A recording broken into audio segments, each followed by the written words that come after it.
My family ignored my promotion celebration. A week later, I received a $2,000 request for Dad's party. I sent 1 penny and blocked them all. I, a 31-year-old guy, finally received the promotion I had been working so hard for. Senior Director of Operations. Massive income increase, true decision-making power, corner office with windows that do not face another building, the complete package. I felt like I had finally made it. The promotion announcement took place during an all-hands meeting with the CEO, who shook my hand in front of 200 employees. People I barely knew congratulated me afterward. I got free lunch, my picture in the business newsletter, and everything. I quickly texted my folks with a generic big news message. Nobody called back. Whatever. They're definitely busy, right? They weren't busy. Following the announcement, my supervisor, Johan, drew me aside. "Luca, you earned it. Never let someone make you feel guilty about your accomplishment." So I wanted to celebrate properly, not at a corporate happy hour where everyone pretends to be joyful while perusing Instagram. Something genuine with the individuals who purportedly cared. I made a reservation at Vincenzo's, a great Italian restaurant downtown.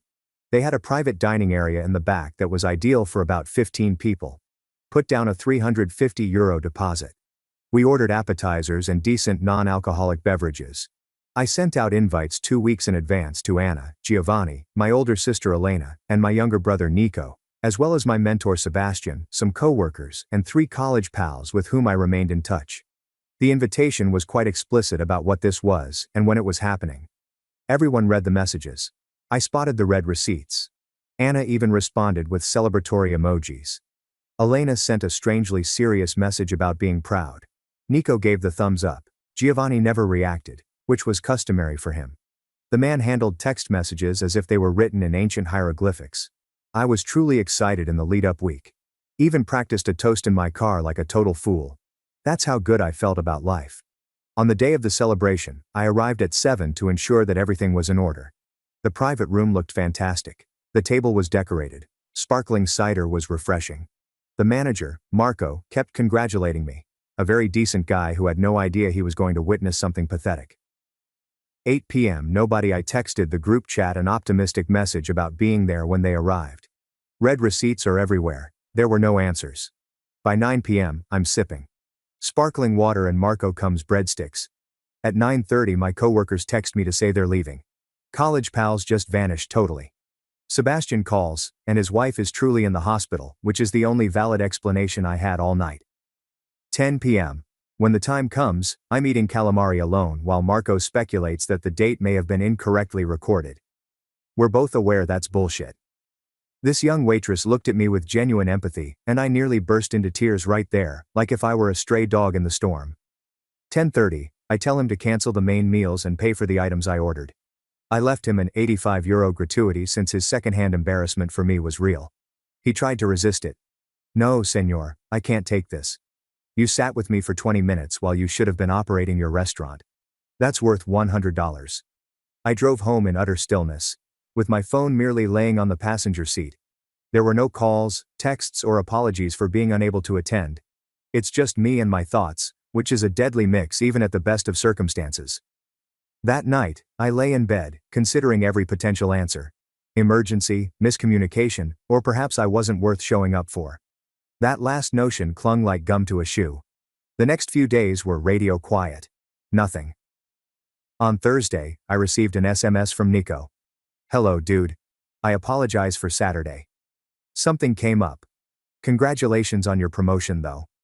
Something came up. This was the complete explanation.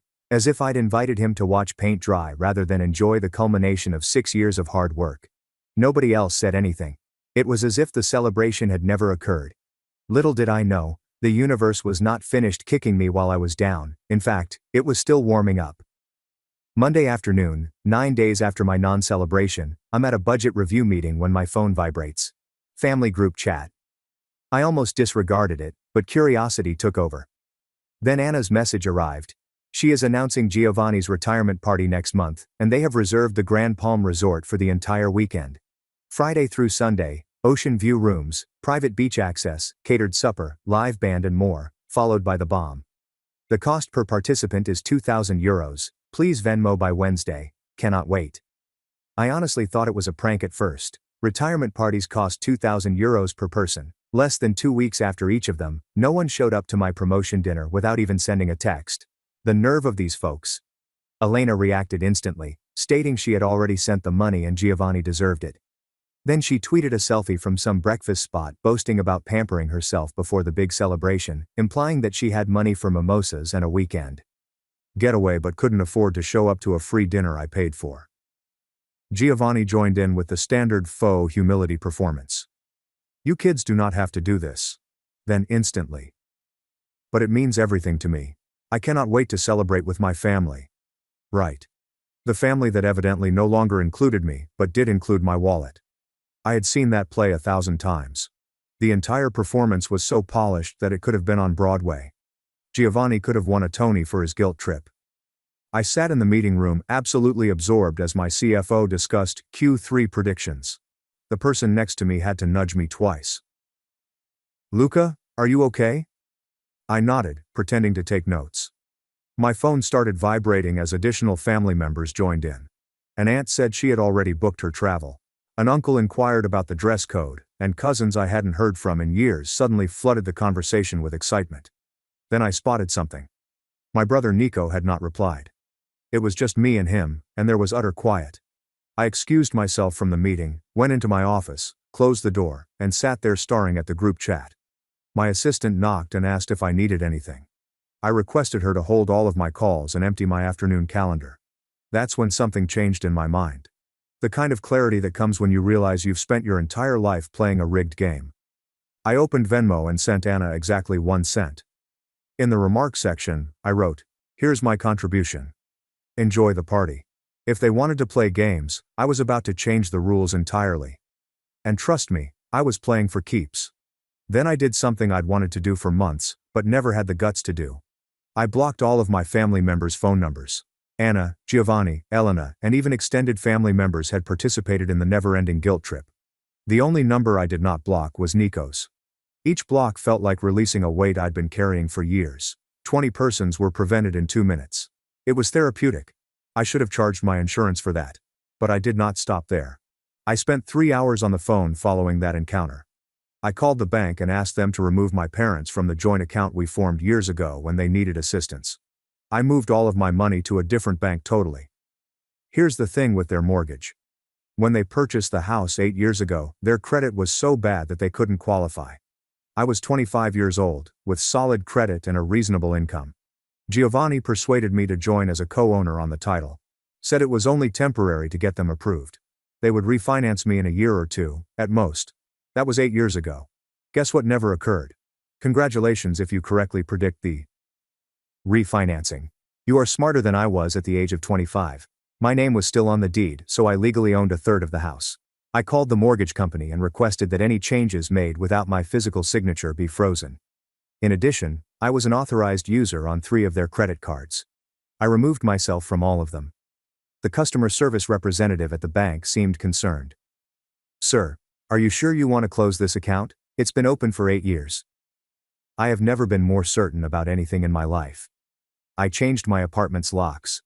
I updated every password I had, set up 2-factor authentication on everything and created a wall around my entire financial life. My security questions changed from my mother's maiden name and my first pet to randomly generated answers saved in a password manager. They could no longer use social engineering to gain access to anything. It felt fantastic. I returned home that night feeling lighter than I have in ages. I made myself dinner, watched a movie, and slept like a baby. For just 1 day, life was tranquil. When my family understood what I'd done, all hell broke out. I spent 1 day in blissful silence. There were no guilt trips, soba stories, or demands. Just me and my new corner office, where I could focus on actual work without worrying about the next financial disaster. Then Tuesday night occurred. I was preparing dinner when someone began knocking on my door. Not knocking, but banging like they were breaking it down, as if the cops were serving a warrant or something. I peeked through the peephole. Elena. Her face was hot and contorted in that way she had just before unleashing her rage on someone. I pondered ignoring her, but the pounding intensified. My neighbor across the hall opened his door, visibly anxious. I waved as if everything was all right, even though it obviously wasn't. I opened the door with the chain lock engaged. What? What? What? She appeared to be going to have an aneurysm. Steam was literally pouring out of her ears. You send Anna 1 cent like some kind of jerk joke, then block everyone. What is your problem? I don't have a problem. I just stopped being your problem solver. You're being a child. This is Giovanni's retirement. He's worked his entire life and deserves to celebrate. And you're making it about yourself. That made me giggle. Making it about myself? Like inviting my family to celebrate the biggest achievement of my career and having literally none of you show up. She started to smirk. Oh my God, you're still hung up on that. It was just a dinner, Luca. Get over it. Just a dinner. Cool. Then Giovanni's retirement is just a party. He can get over not having me there. Oh, that's completely different. How? Because Giovanni actually matters. Because he's our father and he sacrificed everything for us, and the least you could do is show up and help pay for one party. She was shrieking now, very likely waking up my neighbors. Felix next door probably enjoyed this more than his evening television. But no, you have to be selfish and make everything about you and your stupid feelings. I began to close the door. We're done here. She slammed her foot against the threshold. The woman was also wearing heels, which must have been uncomfortable. You think you're so much better than us, don't you? With your fancy promotion and your fancy apartment. You're still the same scrawny kid who needed Giovanni to bail him out. Giovanni hasn't bailed me out of anything since I was 19. I've bailed him out 17 times in the last 5 years. I counted. That's what family does. I'm not your ATM anymore, Elena. Figure it out. I closed the door so forcefully that she had to move her foot or lose toes. She stood outside yelling for another 2 minutes before leaving. I heard her kick my door on her way out, which was quite mature. I ate my subpar pasta while listening to her automobile pull out of the parking lot, as if she were auditioning for Fast and Furious. My neighbor Felix knocked 20 minutes later. Retired cop, solid dude, everything okay? Heard shouting. Yeah, family drama, nothing dangerous. He gave a firm nod. Family's the worst sometimes. They know exactly which buttons to push. You need anything? I'm in 3B. Thanks, Felix. I saw it highlighted in your building. Hey, congratulations on your promotion. Newsletter. At least one person congratulated me in person. A guy I scarcely knew was more encouraging than my own biological family. Let that sink in. My phone began buzzing with fresh numbers. I knew they were using other people's phones. Let everything go to voicemail. 3 more calls. I ignored 3 more voicemails. Then text messages began arriving from numbers I didn't know. My mother sent messages questioning how I could do this to them. Messages claiming that I was pulling the family apart for money. My father was devastated and believes he failed as a dad. I blocked each number that came through. It was like playing whack-a-mole, except the moles were my relatives attempting to guilt-trip me into supporting their lifestyle. A high score. 20 blocked numbers in one evening. Then my phone called from Nico's number, which I hadn't blocked. I responded. Hey man. He murmured quietly. You okay? Yeah. You? They're losing their minds over here. Anna's crying. Giovanni's rage pacing. Elena keeps screaming about what an ungrateful jerk you are. And I told them they brought it on themselves.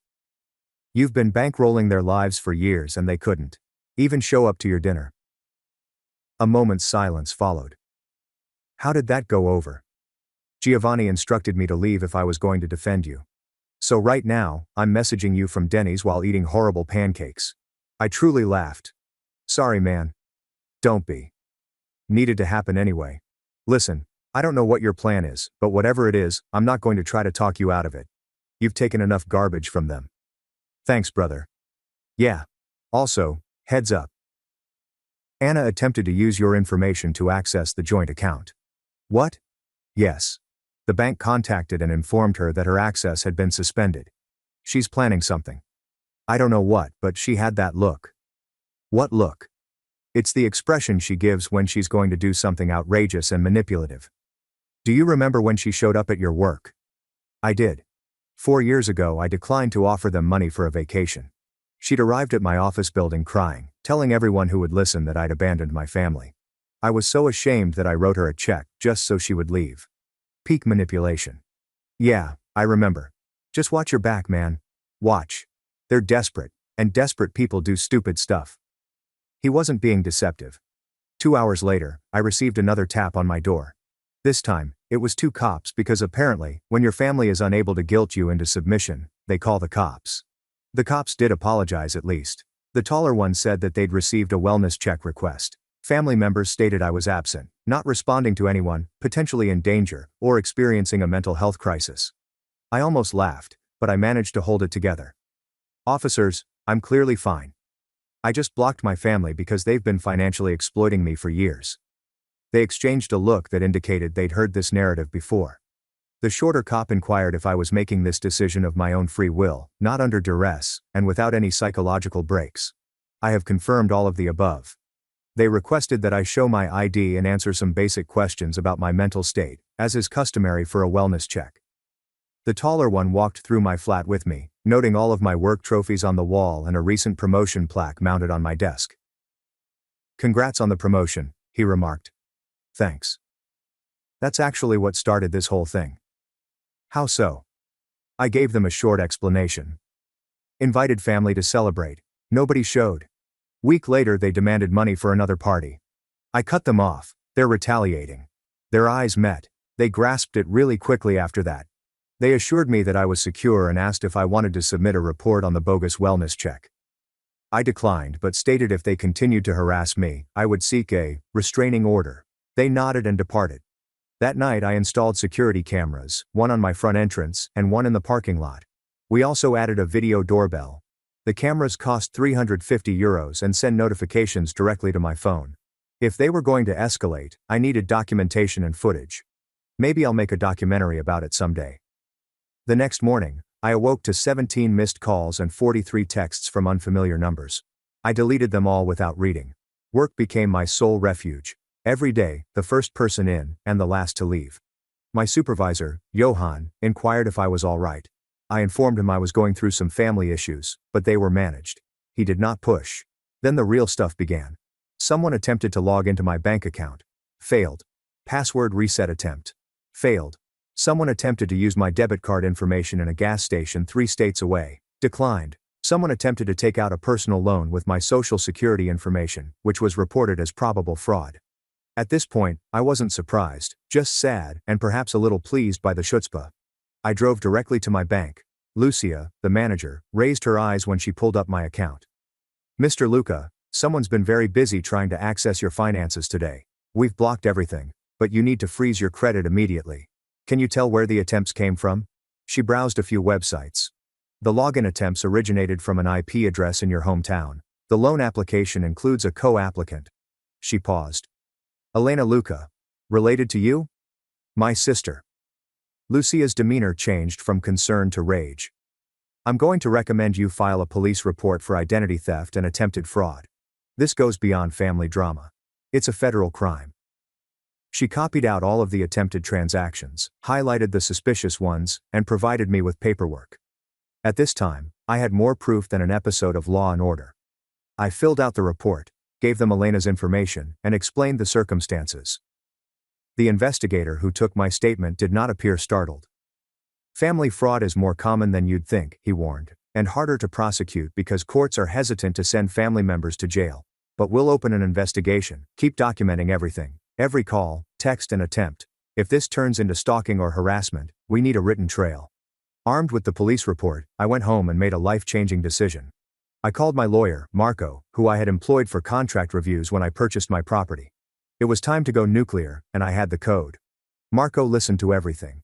Years of financial extortion, a no-show at my celebration, a €2,000 demand, blocked numbers, and attempted fraud. All of it. "Luca, what exactly do you want to accomplish here?" "I want out of every financial entanglement with my family, and I want back every euro they owe me." "That's going to be difficult to prove without documentation." "I have documentation, bank statements, Venmo transactions, screenshots of text message requests, all of it going back 6 years. There was a momentary breath. "How much are we talking about?" "I don't know exactly. That's why I need you. I need a full accounting of every euro I've given them. That'll take some time and cost you in billable hours. I don't care what it costs. Make it happen." Marco got to work. Meanwhile, I began my own documentation. I spent the whole weekend going over every bank statement, Venmo transaction, transfer and text message where they requested for money. I structured everything in a big spreadsheet that included dates, quantities, and what they claimed the money was for. This was when everything came into perspective. I was not their son or brother. I was a walking ATM that had been taught like a puppy. Once I lay everything out, the pattern became evident. Anna's tears dried up the moment I opened my wallet. Elena's guilt trips about family loyalty, as she shared vacation images from locations I'd never seen. Giovanni's disappointing silences lasted precisely until I wrote a check. It was all there in black and white, with gloomy red figures. Over the course of 6 years, hundreds of transactions occurred. Every single one is following the same playbook. Crisis, guilt, money, silence, wash and repeat, till your bank account resembles a crime scene. I counted everything up. Mortgage payments, Giovanni's truck loan, and Elena's wedding all became my financial responsibilities. Anna's emergency medical expenditures, which turned out to be for a cosmetic surgery because Botox is evidently considered a family emergency. Nico's state college tuition was the only thing I didn't regret. I paid off their credit card debt. Car repairs, bail money, court bills, vacation deposits, you name it. Total, 320,000 euros. I sat there, staring at the number until my eyesight clouded. That was a house. That represented retirement savings. That was my entire life's savings gone.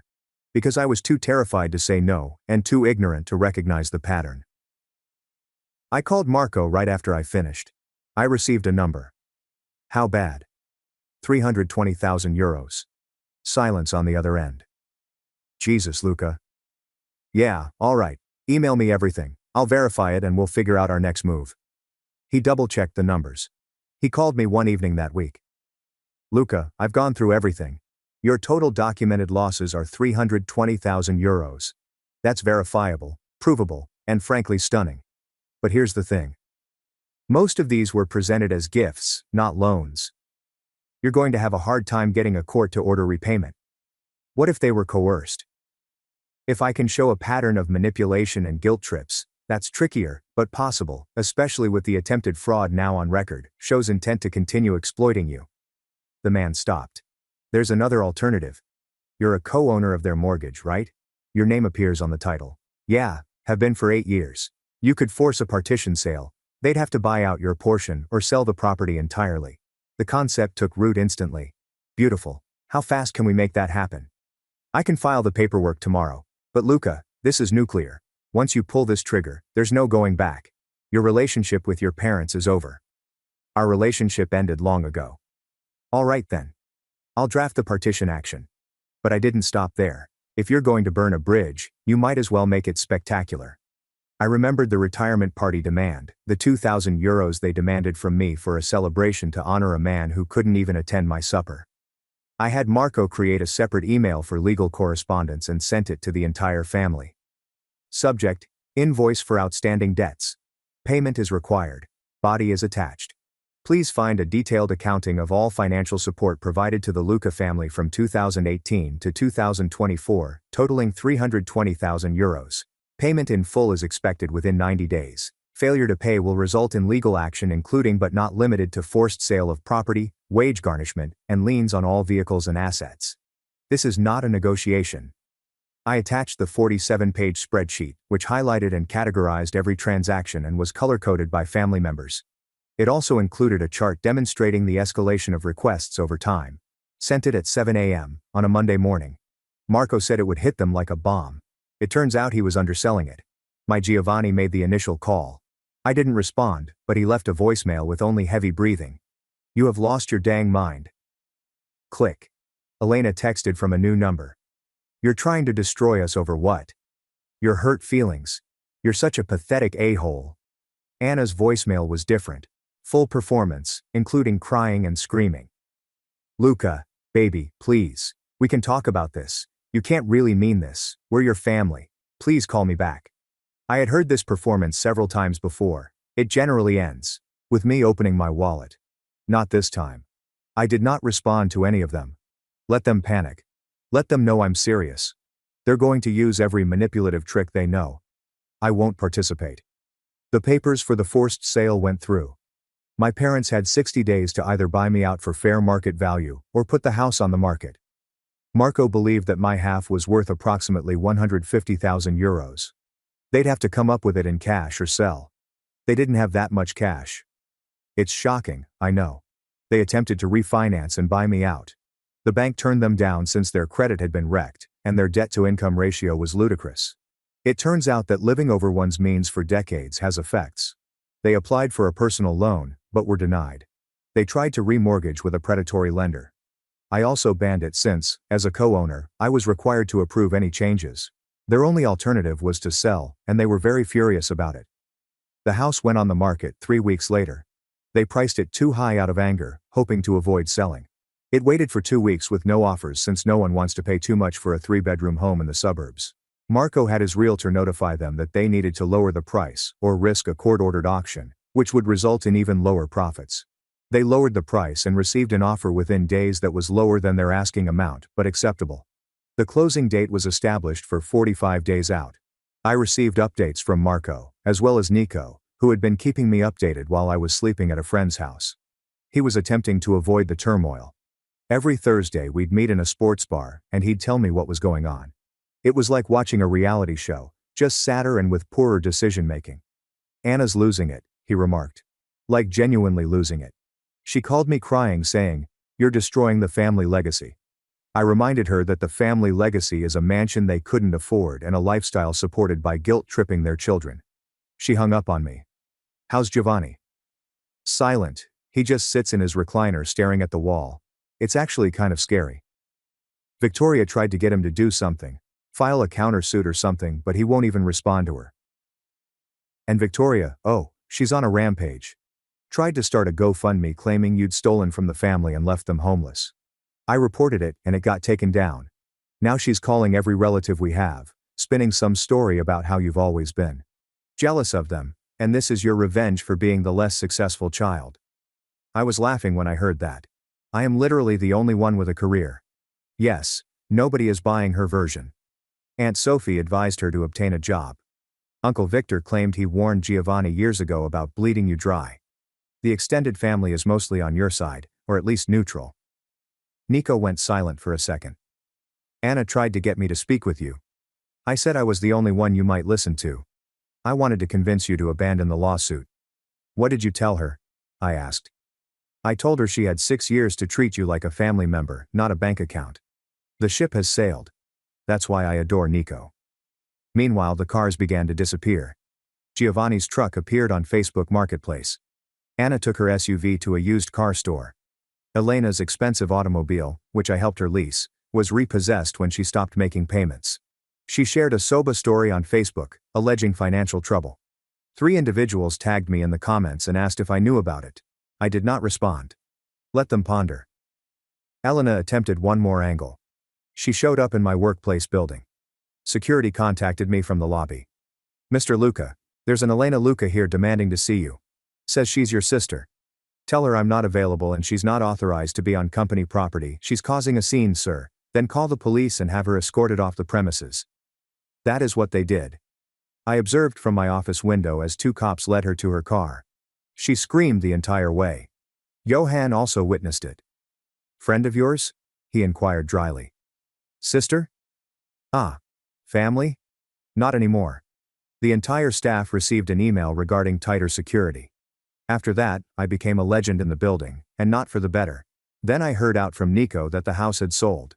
After paying off their mortgage, real estate costs, and other expenses, my parents received approximately 75,000 euros from the sale. They also sold the majority of their furniture, jewels, and anything of value. Anna's wedding ring ended up at a pawn shop. Giovanni sold his fishing equipment at a yard sale. Everything they had accumulated over the previous 30 years was liquidated. They moved into an inexpensive 2-bedroom apartment in a tough neighborhood. Nico emailed me photos, bare walls, mismatched Goodwill furniture, and a small kitchen. He didn't say it outright, but the implication was evident. This is what their life is like without you. Elena moved in with her boyfriend, who was clearly unhappy about it based on the screams Nico heard through the walls when he went to pick up his belongings. It turns out that nobody likes a broke, entitled house guest with a victim complex. They were able to get 75,000 euros in total by selling their house and liquidating their belongings. They sent it via wire transfer and included a note from Giovanni. "This is all we have. I hope you're proud of yourself. I was, but I also knew it wasn't anywhere close to the 320,000 euros they owed me. Marco wrote another letter. They had several options, including a payment plan, wage garnishment, and more assets to liquidate. But I had made my point. Marco cautioned me that pursuing the whole sum would require years of litigation and may not be worth the stress. Sometimes, he observed, the real win is getting your life back, not having every euro. He was correct. I'd removed my name off their mortgage, reclaimed some money, and created a wall around my future. That was sufficient. Or so I thought. Because life had one more surprise in store for me. 4 months after everything had gone down, I was settling into my new normal. Work was excellent. I was exceeding my goals, receiving praise from senior management, and truly enjoying my profession without the constant stress of family. Johan nominated me for a Workplace Leadership Award. Life was good. I had resumed dating, which I had avoided for years due to exhaustion. I met a woman named Isabella in the gym. She was unaware of my family's drama, which I preferred. A new beginning with a clean slate. I even joined a recreational soccer league, which seemed silly but was a lot of fun. A team of men in their 30s thinking they were not too old to slide tackle. We'd grab beers after games and speak about work and life. Life was good. Quiet but excellent. Then, one Tuesday evening, I was at my usual coffee shop, catching up on emails, when someone slid into the seat across from mine. Nico. He looked different, perhaps cleaner, or simply less worried. I got a new haircut, shed some weight, and sat down with a cup of coffee without saying anything. Thanks, I said, kept typing. What's up? I wanted to talk to you away from everyone else. I closed my laptop and gave him my undivided attention. Everything okay? Yeah, actually, I got into grad school, full scholarship, engineering program at University of Washington. I'm moving to Seattle in 2 weeks. Nico, that's incredible. Congratulations, man. Thanks. I couldn't have done it without your help. The tuition money you gave me for undergrad.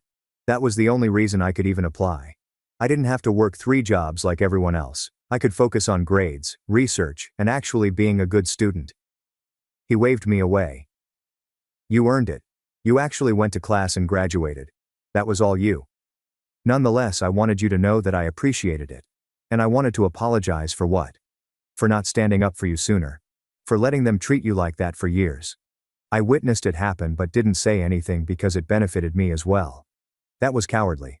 I had not expected that. I didn't know what to say, so I simply nodded. I also wanted to tell you what has been going on. Anna and Giovanni are not doing well. Giovanni works in a warehouse, doing night shifts. Anna works half-time in a supermarket shop. They barely make enough money to pay their rent. Elena is still living with her lover, but things are going apart. She started calling and asking for money. What did you tell her? I told her I'm a broke grad student and she should get a job. She called me ungrateful. I blocked her phone number. He smiled slightly. Learned that from you. Good for you. I grinned back. Here's the thing though. I'm not saying this to make you feel bad. I'm telling you because I want you to know that they are facing real consequences for the first time in their lives, and maybe, just maybe, that may change things. Probably not. But maybe. I doubt it. Yeah, probably not. But I also wanted to tell you that Giovanni asked about you last week. What did he say? He asked if you were doing okay. I said you seemed happy, and then he just nodded and went quiet. Nico paused. Then he said, I failed that kid. He walked away. I wasn't sure what to do with that information.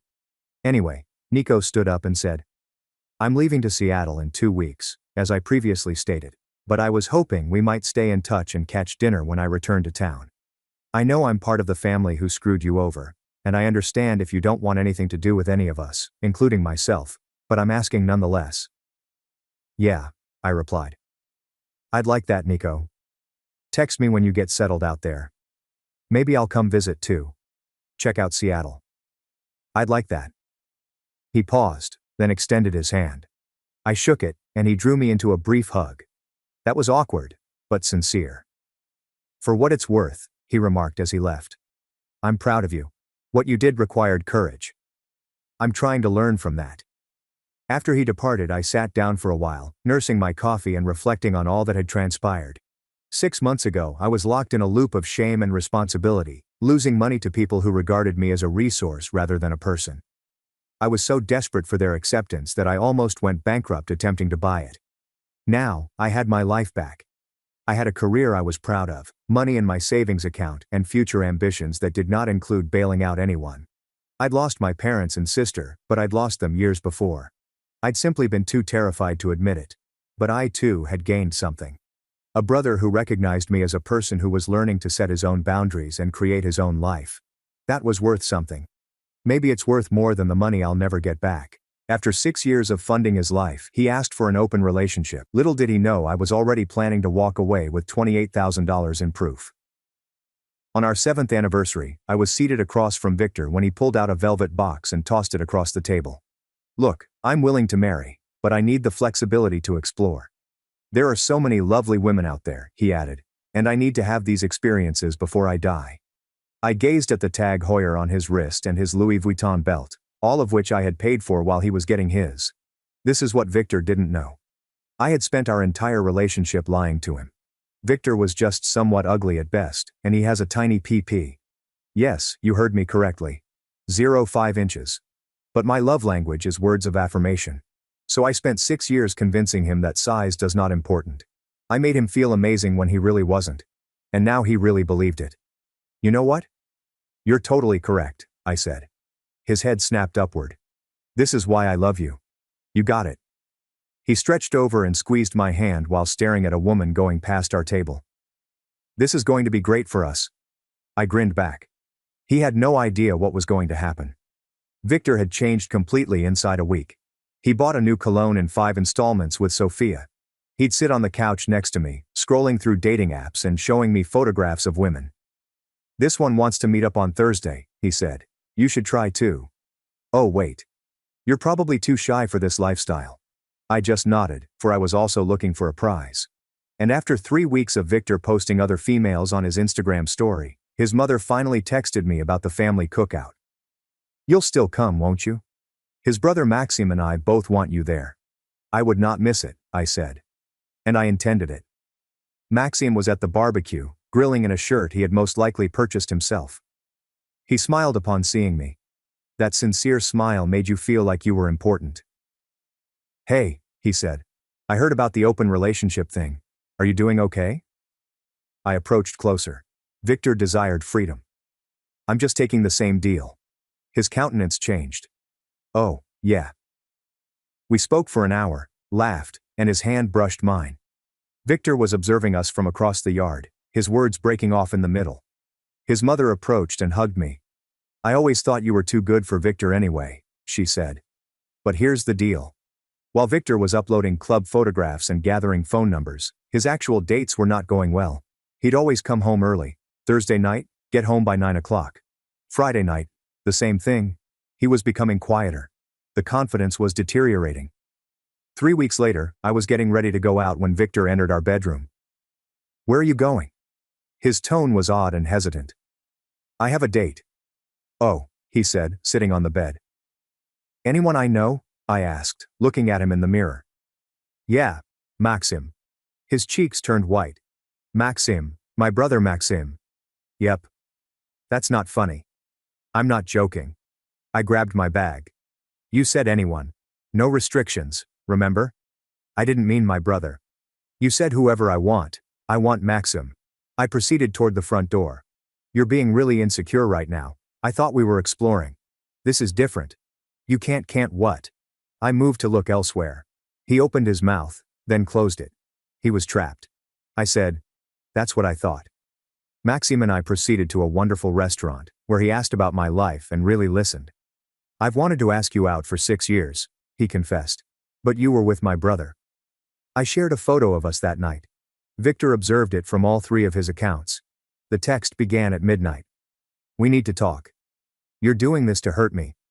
After that, I began spending my nights at my best friend's house and did not see him again until the next family meal 4 weeks later. When Maxim and I stepped in, holding hands, his mother virtually raced over. Oh, I'm so glad you two finally got together. She hugged us. Maxim has talked about her for years and years. But she was with Victor, and he wouldn't do that to his brother. Victor sat silently through supper as everyone gushed about Maxim and me. His aunt kept saying things like, "Finally someone with a real career," and Maxim always treated his girlfriends well, not like before. Before trailing off and looking at Victor. After supper, Victor followed me into the kitchen. "Can we talk?" His voice was soft. "Please, I'm kind of busy." "Please." His eyes were red. "I made a mistake. The open relationship isn't working." "That's rough," I responded. "But my brother, really? You said whoever I want." "I'll close the relationship," he responded with disdain. "We'll go back to normal. Just us. Like it was." "That's not an ask. That's a warning." I stared, unsure of what he meant. The way he gazed at me made my skin crawl. My phone buzzed in my pocket, and Amelia's name appeared on the screen, wondering whether I was okay after being in the kitchen for so long. I replied back that I needed to come over right now and took my jacket from the coat rack. Victor blocked the doorway, but I pushed past him and informed Maxim that I needed to go address something urgent. His mother hugged me goodbye, but Victor stood there with his arms folded. The drive to Amelia's apartment took 20 minutes, and she was already waiting at the door with champagne and a laptop open. I told her everything about the kitchen and his bizarre threat to end the relationship. She started typing notes right away and said we wanted to document everything since it sounded like coercion. She opened up a new document and asked me to repeat his identical words as she entered them with timestamps. We saved screenshots of all of our text conversations over the last 3 weeks, including his messages about wanting an open relationship. Amelia said this was crucial evidence in case things became worse and that I should keep track of everything from now on. The following morning, I got up early and drove back to our apartment while Victor was at the gym. I looked through every drawer and folder, gathering receipts for the items I'd bought him over the years. The Tag Heuer receipt was in my jewelry box, where I had stored it after surprising him on his birthday. I received his Louis Vuitton belt receipt in my email, along with dozens of Nordstrom and Saks clothing orders. I discovered rent payments dating back 3 years that showed I'd paid 60% every month. Grocery receipts filled an entire shoebox because I had been buying all of our food for the past 3 years while he was between jobs. My credit card statement included restaurant bills, vacation expenses, and even his auto. I lay everything out on Amelia's dining table and used her insurance payments. Calculator to total it all up.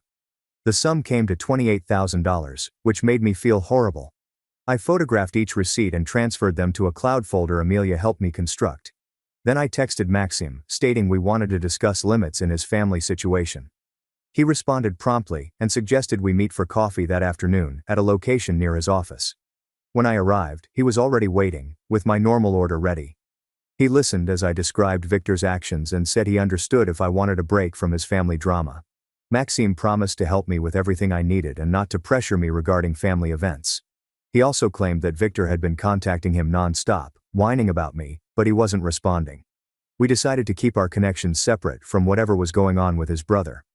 Later that day, Victor shared a black and white photo of himself looking dejected, along with text about phony individuals revealing their true colors. I instantly snapped a screenshot and saved it to my evidence folder, without replying or liking it. Amelia came home from work and suggested I consult a lawyer about our shared lease and getting my money back. She had a buddy at a legal aid clinic who helped individuals in domestic issues and could meet with me later this week. I contacted and scheduled an appointment for Thursday morning. My phone buzzed with Victor's messages for 2 days straight. First, he wrote long pages on how much he loved me despite making mistakes. Then he sent angry texts about Maxim being a terrible brother who deceived him. I simply responded to practical issues, such as the power bill being due and requiring him to transfer his share. I sent short messages and screenshotted everything, including his reply. On Wednesday morning, Oliver from HR invited me into his office. Someone filed an anonymous complaint about my employment behavior, saying that I was creating a hostile environment. I said that my ex was bothering me and trying to make problems at work. Oliver took notes and stated that they take retaliation seriously and will conduct a thorough investigation of the complaint. He asked if I felt safe, and I responded yes, but I wanted it documented that this began after I broke my relationship with Victor. Thursday's appointment at the legal clinic went better than anticipated. The advisor reviewed all of my documents and receipts and carefully described my alternatives. She indicated I could go to small claims court to get the money back if it was a loan rather than a gift. She also detailed how to break out of the lease if Victor could not afford the apartment alone, We spent an hour creating a formal separation agreement that stated Victor could retain the physical presence, such as the watch and clothes, but he had to repay money for rent, groceries and bills, which were clearly loans to assist him. The deal allowed him 6 months to repay $20,000 in monthly installments. She stated this was generous because I could prove more, but it demonstrated that I was reasonable. That afternoon, I emailed the separation agreement to Victor's email address with the read receipt switched on. The email stated that he had 1 week to respond before I filed in small claims court for the whole sum. The read receipt proved that he opened it within 3 minutes, yet he did not respond for hours. Around 7 p.m., I was watching TV with Amelia when the buzzer for her apartment went off repeatedly. Someone was hitting every button in the building, attempting to get entry. Amelia checked her phone's security camera and saw Victor standing outside, frantically tapping buttons. My stomach sank. He must have obtained her address from my work directory, or something. Amelia asked me to be quiet while she walked to the intercom. Someone from upstairs had already buzzed him in, however. We heard footsteps climbing the stairs and then knocking on Amelia's door. "I know you're in there," Victor yelled, slamming the door so hard the frame shook. I took out my phone and began recording, while Amelia grabbed hers and called building security. He started banging and ranting about wanting to speak with me and how I was wrecking everything. He undoubtedly screamed about his sibling, his life, and how unfair this was. I kept taping everything as Amelia spoke with security on the phone. Within about 5 minutes, 2 security officers arrived, and we could hear them in the corridor telling Victor he needed to go. He began ranting at them about how I stole his brother, ruined his life, and turned everyone against him. The guards weren't having it and carried him to the elevator while he screamed. Amelia unlocked the door once they had him in the elevator, and we spoke with the guards. They gathered our statements about what transpired and informed us that he would be banned from the premises. One guard prepared official documentation about the incident and handed us copies. They warned if he returned, they'd call the cops right away. My phone was flooded with texts from Maxime wondering whether I was okay. Victor called him immediately after being ejected out, yelling about betrayal and threatening to tell their parents the truth about me. I replied Maxime back, saying that I was okay and had nothing to conceal, unlike his brother, who had been living off my money for years. Maxime claimed Victor sounded utterly insane on the phone, and he was concerned about what he might do next.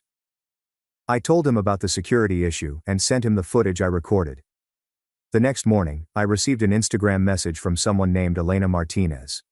She had emailed screenshots of her text chat with Victor from when they were out. In the messages, he explained that he was basically single and in a dead relationship. She claimed that when they met, he couldn't perform at all and spent 20 minutes blaming it on stress from his bad relationship with me. I thanked her for reaching out and simply stated that we had been in the open relationship that he required. She was completely disgusted and claimed he had lied to her from the beginning. She offered to provide me a statement if I needed one for any legal reasons. I saved all of her screenshots in my evidence folder. That afternoon, Victor finally responded to the separation agreement. It was a long, bizarre email about how I had twisted him for years and turned his entire family against him. He said I was emotionally abusive and domineering, and that I plotted the entire thing to steal his brother. He refused to sign anything and asked that I leave the flat immediately because he needed his privacy. I forwarded it directly to my clinic lawyer acquaintance. She assisted me in writing a letter pointing out that I was the principal tenant on the lease and had been paying the majority of the rent for years. According to the documentation, I paid 60% of my rent each month, plus all utilities. We gave him 35 days to either find another place to live or accept the payment plan. She said that his email aided our case by demonstrating that he was irrational. That night, his mother called me crying. Victor had informed her that I had been emotionally abusing him for years, and she wasn't sure what to believe.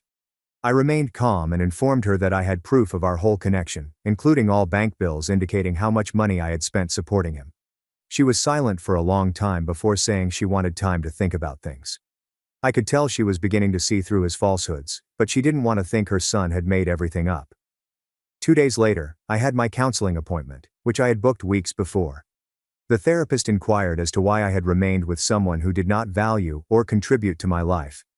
We talked about my childhood, and how my parents always made me feel as if I had to earn their affection by caring for others. She helped me recognize the pattern of wanting to be needed, and how Victor had used it against me. It was difficult to hear, but I knew she was correct. The session helped me realize why I had put up with so much for so long. Sophie called me later that week because Victor's payments had bounced.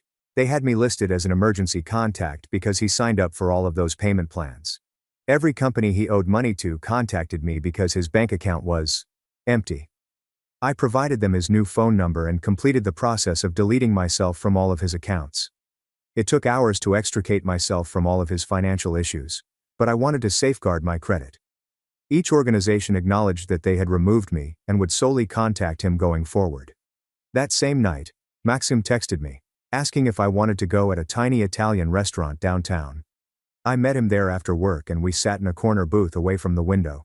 He bought us wine, and we initially discussed mundane topics, such as his employment and my promotion possibilities. Then he became quiet and stared at me intently. "We should probably talk about what this is," the man added. I nodded and waited. He told me he'd been watching Victor mistreat me for years and didn't know what to say without going too far. He admitted that seeing me pay for everything while Victor sat around made him angry, but it wasn't his place to intervene. We agreed to take it gradually and not label anything yet. The next morning, I received 3 Instagram messages from women I did not know. They'd all matched with Victor through dating apps and wanted to share their stories.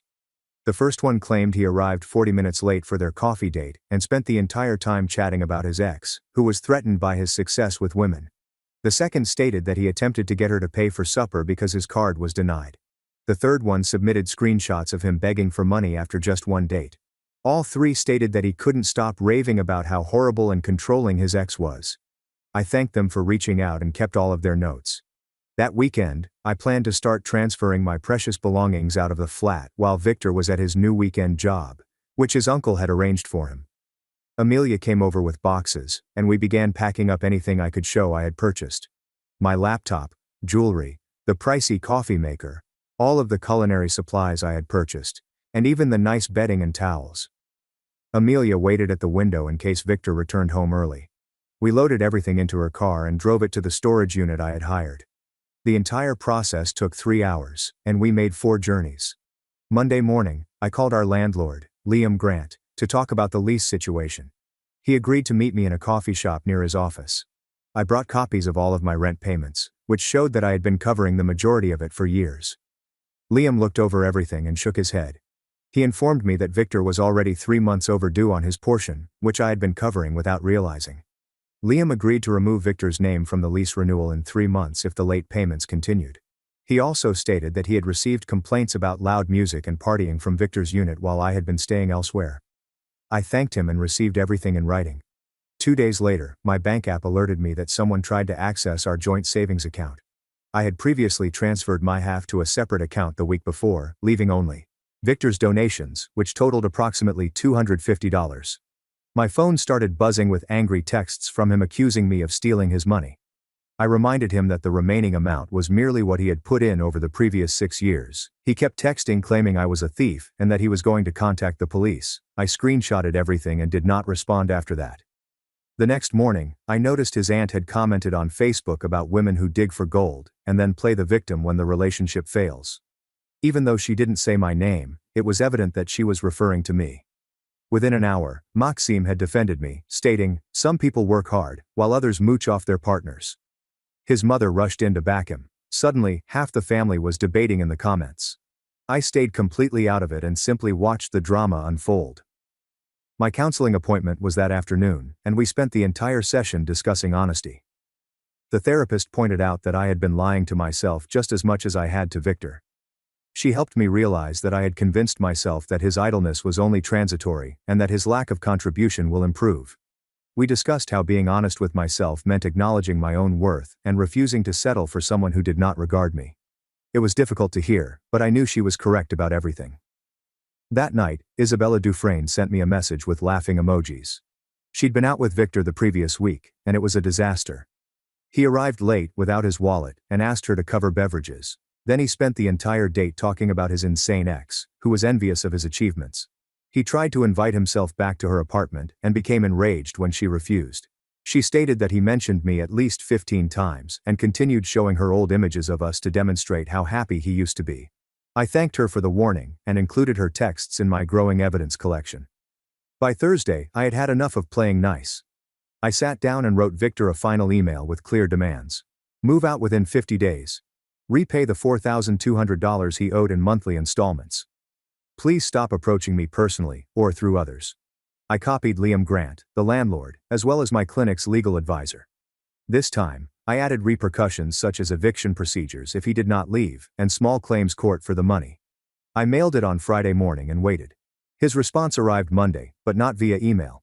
I was at my desk when Oliver from HR called and said someone was in the lobby requesting to see me. I recognized Victor immediately. Oliver went down to handle things, and I stayed at my desk. Oliver called 20 minutes later to report that security had taken Victor from the building when he began ranting. They issued an official no-contact order and displayed his photograph at all security counters. Oliver explained that HR was treating this as a safety issue and asked if I needed any other assistance. I thanked him and returned to work, knowing I had another layer of protection. 2 days later, Maxim's mother contacted me as I was preparing dinner. Her voice sounded different, quieter. She informed me she'd been talking to other family members about everything that had transpired, and they all corroborated her suspicions about Victor's tendency of blaming everyone else for his issues. She acknowledged she had always knew he was irresponsible, but she hoped he would mature if she gave him enough time and encouragement.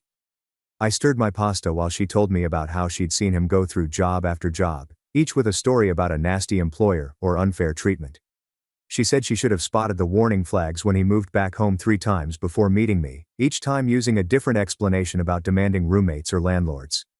The chat lasted 20 minutes, and toward the conclusion, she was crying, apologizing for not protecting me from him sooner. That same week I began receiving texts from mutual friends who had heard Victor's version of events. 3 different people contacted me, claiming he had been telling everyone that I had been cheating on Maxime for months before we began our relationship. They all agreed, however, that his timing did not make sense because he had posted about our anniversary dinner only weeks prior, saying I had been cheating for months. One acquaintance provided me screenshots of Victor's texts in which he contradicted himself regarding dates and facts. Another Maxim acquaintance corroborated that Maxim was out of town for work at the time Victor said we began our affair. I saved all of the screenshots in a folder named Evidence and continued to capture everything. Nicolas Duval, the mediator, called me Thursday morning to set up a meeting at a downtown coffee shop for the following Monday. He stated that the process would be neutral and aimed at obtaining a fair agreement regarding the flat and finances.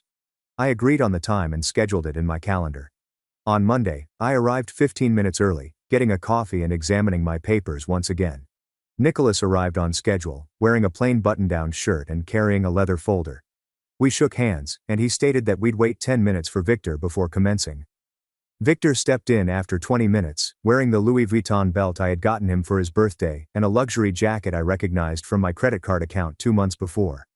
He didn't apologize for arriving late. Instead, he sat down and immediately began moaning about having to meet at all.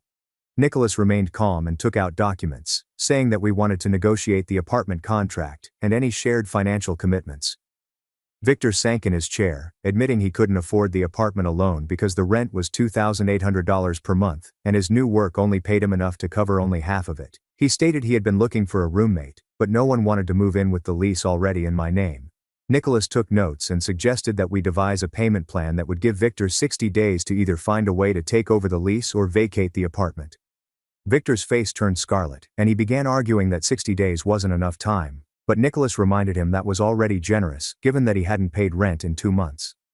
I pulled out my folder and showed Nicholas the record of Victor's visits to my job and Amelia's apartment complex. I explained how security had to remove him from my office and how Amelia's building had banned him from the premises. Nicholas jotted down everything in his notes, being sure to include particular dates and hours. Victor suddenly became quiet and stopped disputing, his gaze flitting between me and Nicholas, as if he had just realized how much evidence I had gathered. Nicholas recommended we include a no-contact clause in the agreement, and Victor didn't protest this time. We spent another hour going over financial matters, with me producing bank documents that proved I had paid for practically everything during our relationship. Nicolas Duval determined Victor owed me over $10,500, but proposed we settle for $4,200 in monthly installments to make it more manageable. I consented because, honestly, all I wanted was to get this over with and regain my freedom without having to deal with judicial hearings that could last months. Victor signed the deal with shaky hands, pledging to leave within 50 days and pay me $450 per month for 10 months. Nicholas made copies for everyone and explained that the agreement was legally binding and could be enforced in small claims court if needed. After the meeting, I called Maxime to give him an update, and we discussed our predicament. We both agreed that it would be best to wait until Victor had moved out before going public with our dating plans in order to avoid turmoil and allow things to settle down. Maxime stated that he entirely understood and would rather do things well than hurry into something that could bring additional complications. He pointed out that we had already waited 6 years, so a few more weeks wouldn't matter, demonstrating far more maturity than his brother ever did. Within days of signing the deal, Victor began advertising his designer stuff for sale online, along with sob tales about starting over after betrayal and rebuilding from scratch. I noticed the posts because common friends were sending me copies, but I did not interact or comment to any of them. He listed the Tag Heuer for half of what I bought for it, and the Louis Vuitton belt for 1/3 of its worth. Clearly desperate for quick cash, I concentrated on my own life, going to work, spending time with Amelia, and gradually regaining my sense of self without his lifeless weight weighing me down. Amelia arrived the following weekend with paint samples and furniture catalogs, anxious to help me regain my room. We spent Saturday painting the bedroom walls a light blue color that Victor had always considered excessively feminine. Sunday we rearranged all of the furniture, removing the ugly gaming chair he insisted on retaining in the living room, and replaced it with a reading nook I'd always wanted. We got rid of his old posters and the silly neon sign he bought for the kitchen that said, "Live, laugh, love." But paradoxically by Sunday night, the flat looked radically different, as if a genuine adult lived there rather than a perennial teenager. Amelia assisted me with hanging new drapes and arranging my books on shelves that I had purchased but had never had place for. The entire apartment finally seemed like mine alone, rather than a compromise between what I desired and what he could accept. 2 weeks into the payment plan, my phone vibrated with a notice from my banking app indicating a $450 deposit. I reviewed the transaction information and saw it was from Victor, just on time for the first payment. I submitted the confirmation to my clinic's legal advisor, along with a brief acknowledgement of receipt, to keep things professional and documented. There was no personal contact between us, only business through official means. Exactly how it should have been from the start if I had been more cautious about protecting myself. 5 days later, I returned home from work to discover Victor's key on the kitchen counter, next to a folded piece of paper. The flat felt different, emptier, with spaces in the shelves where his belongings used to be. I took up the note and began reading about how I had damaged his life and family relationships. I crumpled it and threw it in the trash without finishing it. The locksmith arrived within an hour and changed all of the locks as I packed up the few items he had forgotten in a box. I texted him that his belongings will be on the curb tomorrow morning and banned his phone number again. That weekend, his mother called and asked if I would come to Sunday supper because she still considered me family. I thanked her, but said that I needed some alone time first. She understood and stated the invitation would be open whenever I was ready. 3 weeks later, I learned through mutual friends that Victor had returned to live with his parents. Apparently, he was now working at his uncle's construction company and telling everyone that he was taking time to figure himself out after our poisonous relationship. People who understood the true story simply rolled their eyes when they heard his rendition. Maxime texted me, asking if I wanted to try the Italian restaurant downtown we had discussed. We took a table by the window, and for the first time in weeks, I didn't peek over my shoulder. He made me laugh by recounting anecdotes about his coworkers and even inquired about my promotion at work. When the check arrived, he paid without making a fuss or expecting anything in return. Walking back to my car, I knew this was how normal felt. My counseling session that week concentrated on figuring out why I had lasted so long with someone who didn't value me. We talked about my patterns of desiring to be needed and how I equated being used with being loved. She made me see that my worth was not determined by what I could provide for others. I left feeling lighter than I had been in years. The following month, my banking app showed another $450 deposit from Victor. This time the memo field contained a note in which he apologized for allowing his ego to spoil something good. I took a screenshot for my records, but did not respond. He did not deserve my forgiveness or acknowledgement. The following weekend, Amelia surprised me by having a group of our friends around for what she dubbed my emancipation celebration. Everyone brought wine and food, and we gathered in my newly furnished living room and told stories. It turned out that most of them had seen the problems, but didn't know how to bring them up without appearing to be undermining my relationship. When I considered purchasing him another pricey gift last Christmas, my work pal acknowledged she wanted to shake me. We laughed and wept together, and I realized I had an incredible support system. Maxime and I had been seeing each other on a regular basis for a month before deciding to make things official. We did not make a huge announcement or post it on social media. We quietly became a couple, with no drama or family meetings. He occasionally brought me coffee after work, and I would cook dinner at his house. It was simple and comfortable in a way that things with Victor never were. We chatted about serious topics, and he remembered specifics from my life. When I noted that my father's birthday was approaching, he suggested we come together. Victor's payments continued to arrive on time, and I documented them with my legal advisor. When the last payment arrived, my lawyer sent an email asking if we could meet for coffee to finalize the transaction. I informed my advisor that I was not interested in meeting and considered the situation closed. My closure was a new life without him to bring me down. 6 months after he moved out, I was at the grocery store with Maxime, picking up supplies for dinner. When I turned into the cereal aisle, Victor was comparing generic and store-brand prices. His fashionable attire were gone, replaced by tattered pants and a faded t-shirt. When he saw me, his face turned very red. He started saying something about how good I looked and asked how I was doing. I respectfully explained that I was okay and needed to finish shopping. He stood there with his basket of cheap groceries, and I went away feeling nothing but relief. Maxime was waiting in the next aisle, browsing for pasta sauce, and smiled when he noticed me. We completed shopping together, and he made fun of my strange fascination with specific olive oil brands. At the checkout, he insisted on paying even though it was my turn, claiming he wanted to treat me. Driving home, I reflected on how different things were from a year earlier. Back then, I was shopping for two while Victor waited at home swiping through dating apps. Now I had someone who contributed equally and valued what we had together. The flat felt more like home now, with my photographs on the walls and books on every shelf. Amelia assisted me with painting the kitchen a gentle yellow, which made the entire space feel warm. Even my plants were prospering now that I had the energy to care for them. Work was also going well since I wasn't worried about money or dealing with Victor's incessant drama. Oliver had suggested that another promotion would be coming soon, and I felt prepared this time. The weekend Maxime suggested we travel up to the mountains arrived 4 weeks later, and I packed my bag while admiring my organized closet, which now had space for only my belongings. We drove up the winding hills and stopped at a small roadside stand, where he bought us fresh apple cider without first verifying his money balance.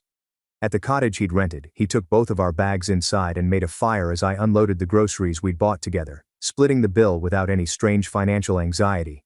That night, as we sat on the deck looking at the stars, he informed me that he'd seen Victor mistreat me for years, but didn't know what to say without seeming like he was trying to split us up. He claimed he almost spoke up at Christmas 2 years ago, when Victor made me pay for his parents' gifts and then took credit for them. The next morning, we climbed to this waterfall, and he held my hand to aid me over the rocks, even though I didn't need it. On Monday morning, Oliver summoned me into his office and said the promotion paperwork was ready if I still wanted it.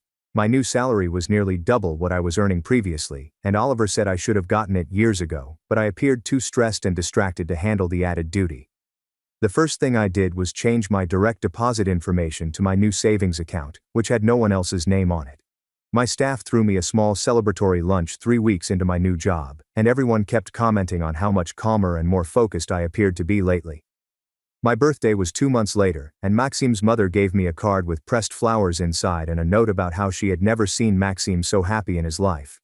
She mentioned at the bottom that Victor had begun treatment and was working on his difficulties, which made me feel strangely relieved that he was finally dealing with his problems, rather than making them mine.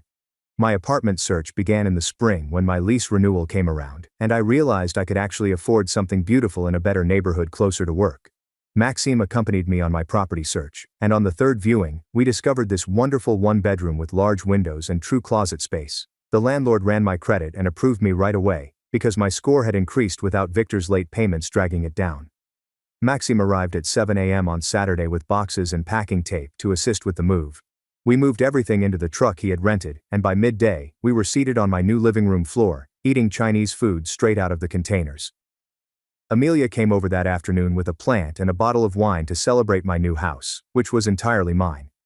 Setting up my home office in the spare corner felt great, knowing I could finally work from home without Victor interrupting to ask for money or attention.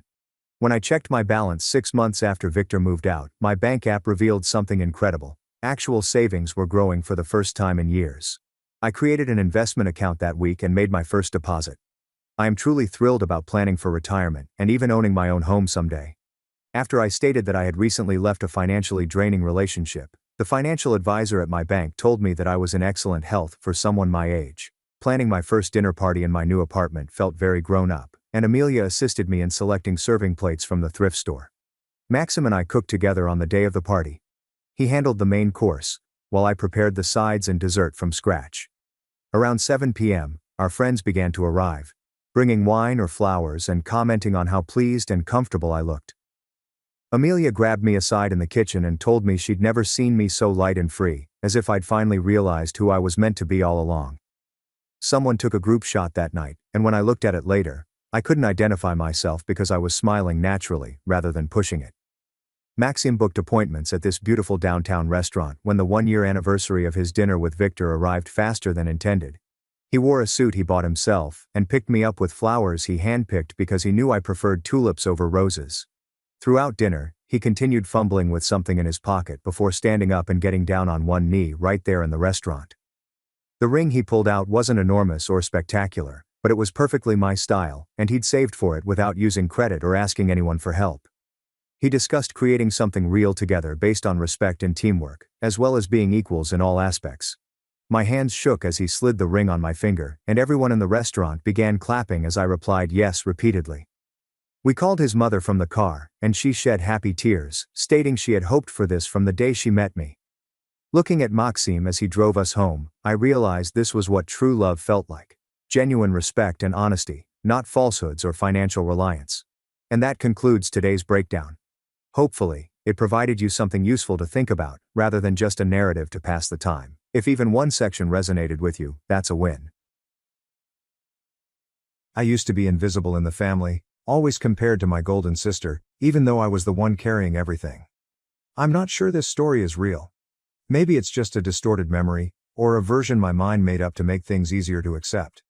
Or maybe it's a story that's been told so many times that even I can no longer tell what's true and what's imagined. Either way, this is my story. And I'm going to tell it the way I remember it. Blood is thicker than water? Bullshit. In my experience, blood is just a sticky, messy substance that stains everything it touches. And family.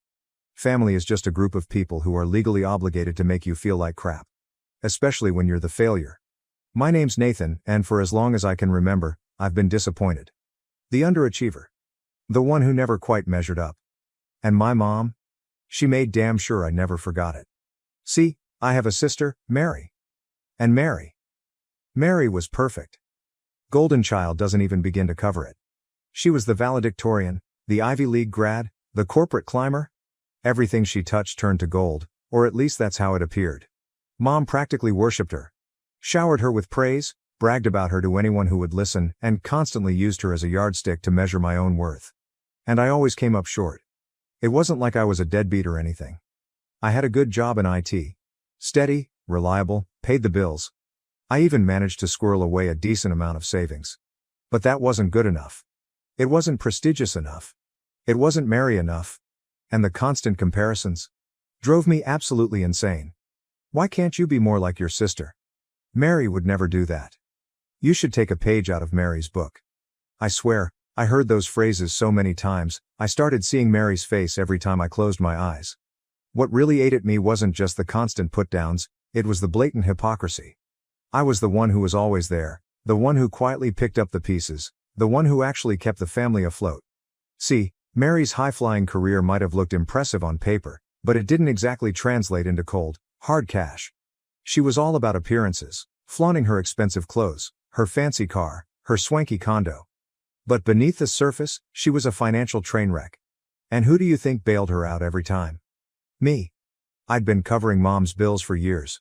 Mortgage payments, unexpected expenses, the never-ending parade of emergencies. I did it out of guilt, out of a misplaced sense of obligation. But did I ever get a thank you? Did I ever get a pat on the back? Hell no. I was just the ATM, the reliable source of funds that could always be counted on. And Mary. She was the star, the one who deserved all the praise, even though she was basically living off my hard work. And then came the day I finally snapped.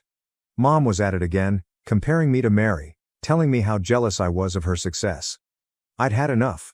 Years of resentment, years of feeling invisible, years of being treated like crap finally boiled over.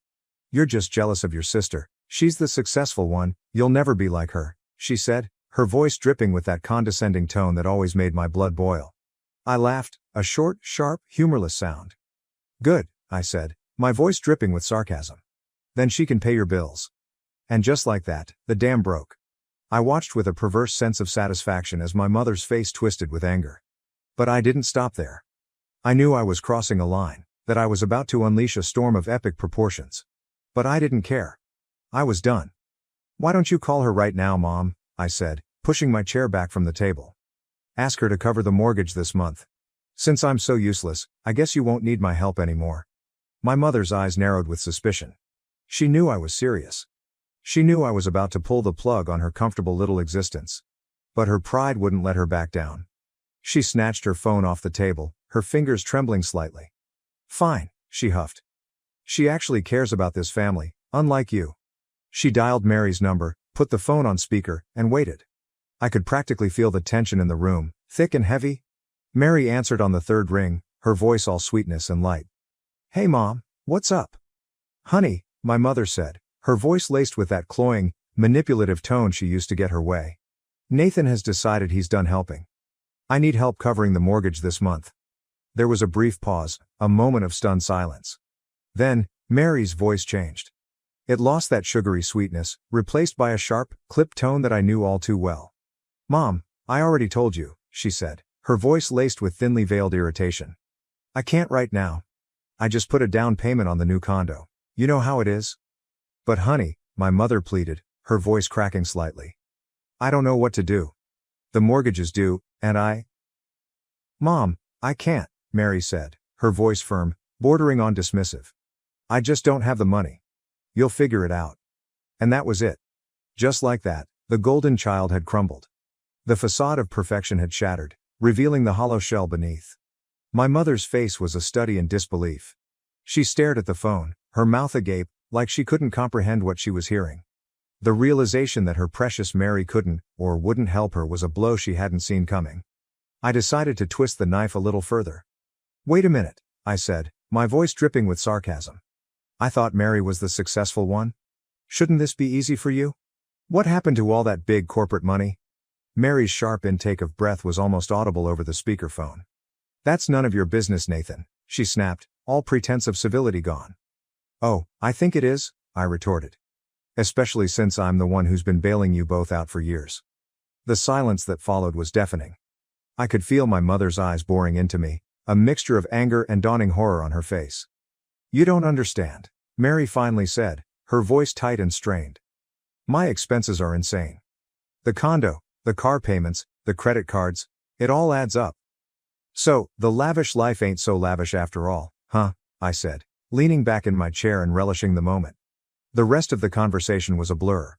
More excuses from Mary, more pleading from my mother, and more snide remarks from me. Finally, Mary hung up, leaving my mother staring at her phone in stunned silence. "Well," I said, standing up and grabbing my jacket. "Looks like you bet on the wrong horse, Mom." I turned to leave, but my mother grabbed my arm, her grip surprisingly strong. "You can't just walk away from this, Nathan," she said, her voice shaking. I need your help."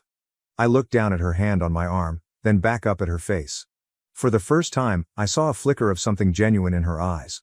Not love, not affection, but fear. "I thought Mary was handling it," I said, my voice cold and indifferent. "She will," she whispered. "She just needs time." It was the same empty promise she'd been making me for years. I raised an eyebrow. "And in the meantime? What happens to you?" Her hand tightened on my arm, her knuckles white. "You're my son, Nathan," she said, her voice pleading. "You can't let me lose everything." It was then I saw all the years of manipulation, all the years she forced me to follow her strings. It wasn't going to work. I pried her fingers off my arm. "You made your choice, Mom," I said, my voice as hard as stone. "Now you get to live with it." And with that, I walked out the door. I didn't look back. As I drove away, I felt a strange mix of emotions swirling inside me. Relief, anger, sadness, and something else. Something dark and unfamiliar. Was I enjoying this a little too much?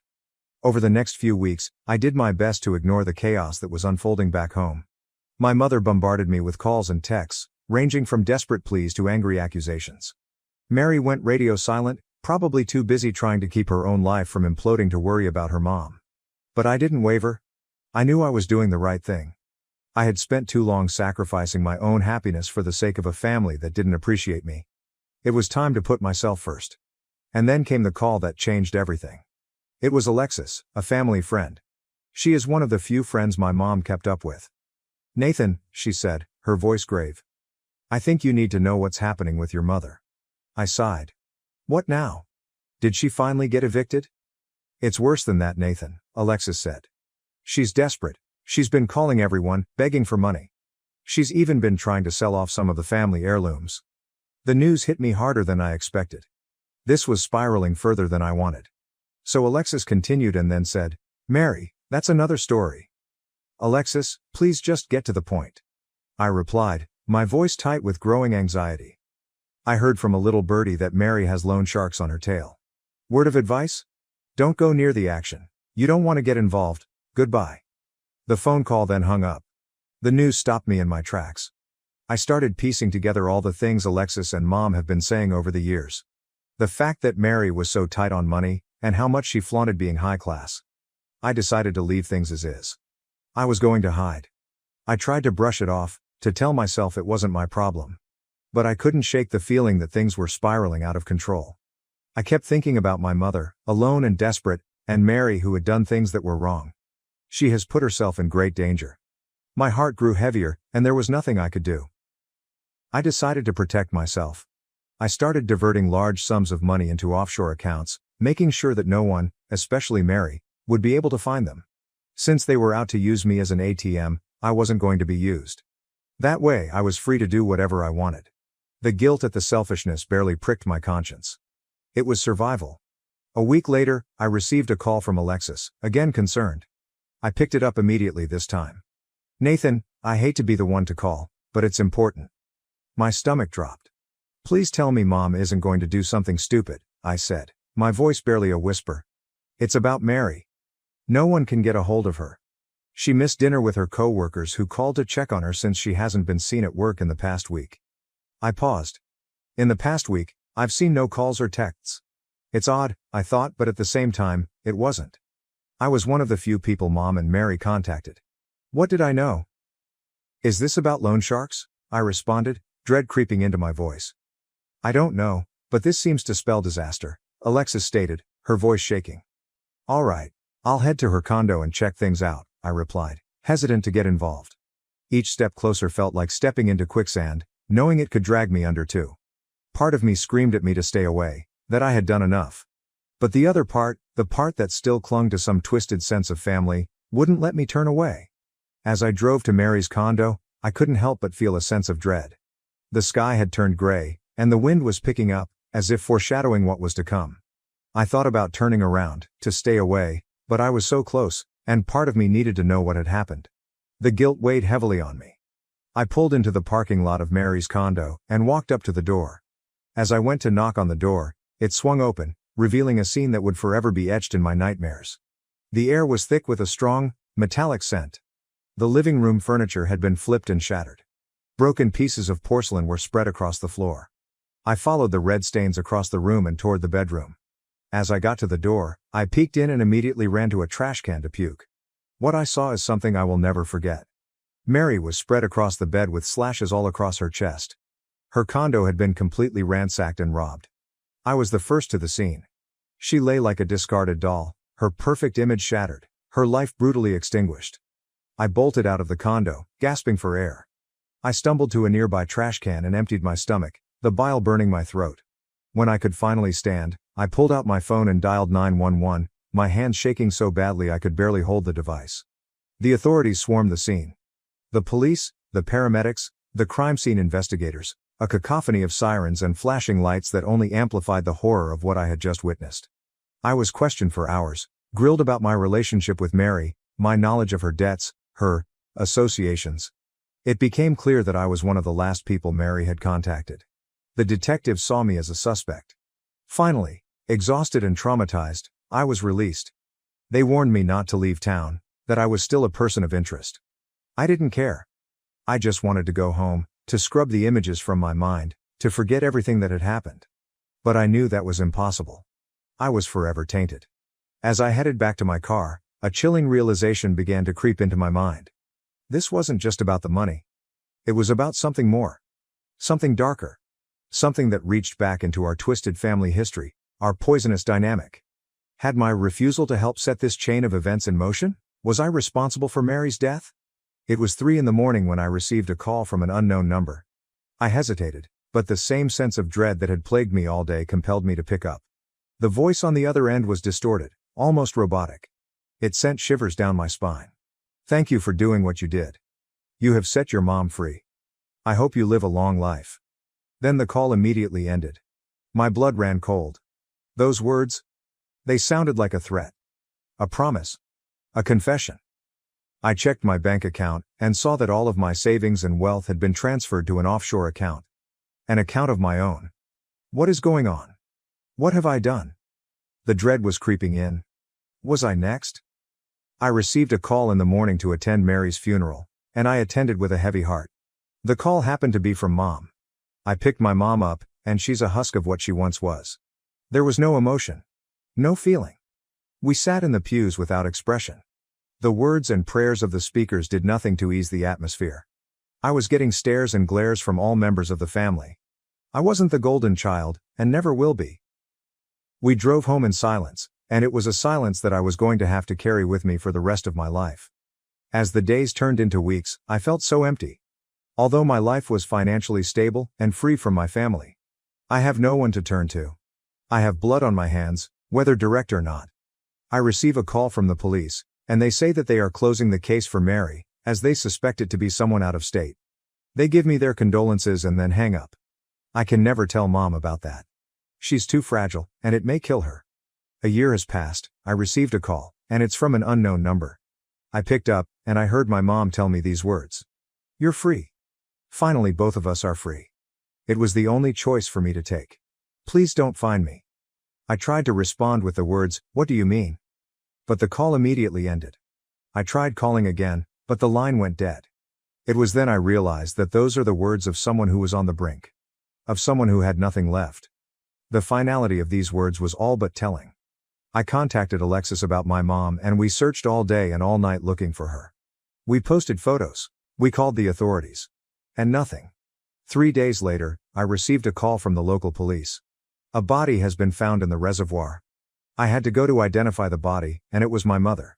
She was gone. She had weighed herself and jumped in the reservoir. I'm left with nothing. I didn't want this. I wanted to be free of them, but not for them to perish. I wanted to escape, not destroy. I sold everything and decided to move.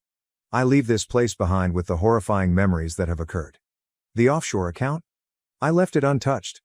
It was tainted money, blood money, and I wanted nothing to do with it. I gave the details to Alexis. She could donate it, burn it, do whatever she wanted with it. I just wanted it gone. After my husband died, I raised my son alone. But then my mother excluded him from Christmas and treated my support like a monthly duty. I woke up as the clock struck 7 a.m. Sitting up on the single bed, I tried to shake off the lingering fatigue. Beside me, Leo, my 7-year-old son, was still sound asleep, his messy blonde hair spread across the pillow. Looking at him, my heart tightened. It's been almost a year since David, my husband and Leo's father, died in a construction accident. Since then, our lives have completely changed. I became a widow at 34, something I never imagined would happen. I work as the head of marketing for a small company, just enough to support the two of us. But the hardest part isn't the job or the finances. It's the loneliness and the burden of raising a child on my own.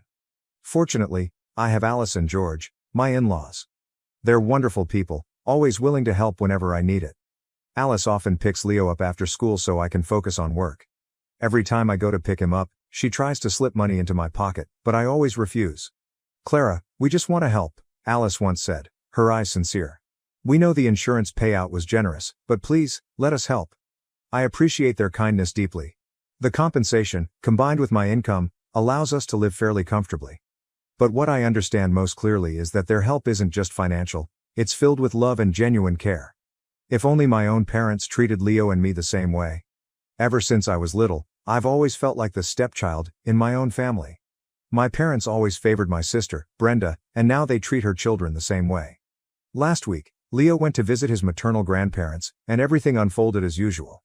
He was excited, but after only 20 minutes, my mother started complaining. "Why does the clock sound so strange?" Leo asked, pointing to the old grandfather clock in the living room. "How does it work?" My mother sighed and rolled her eyes. Clara, can't you tell him to be quiet? He just keeps asking question after question. Brenda's kids never bother anyone like this. My father nodded in agreement and opened his laptop. Leo, go play a game, son. I downloaded some fun ones for you. But Leo doesn't like playing games.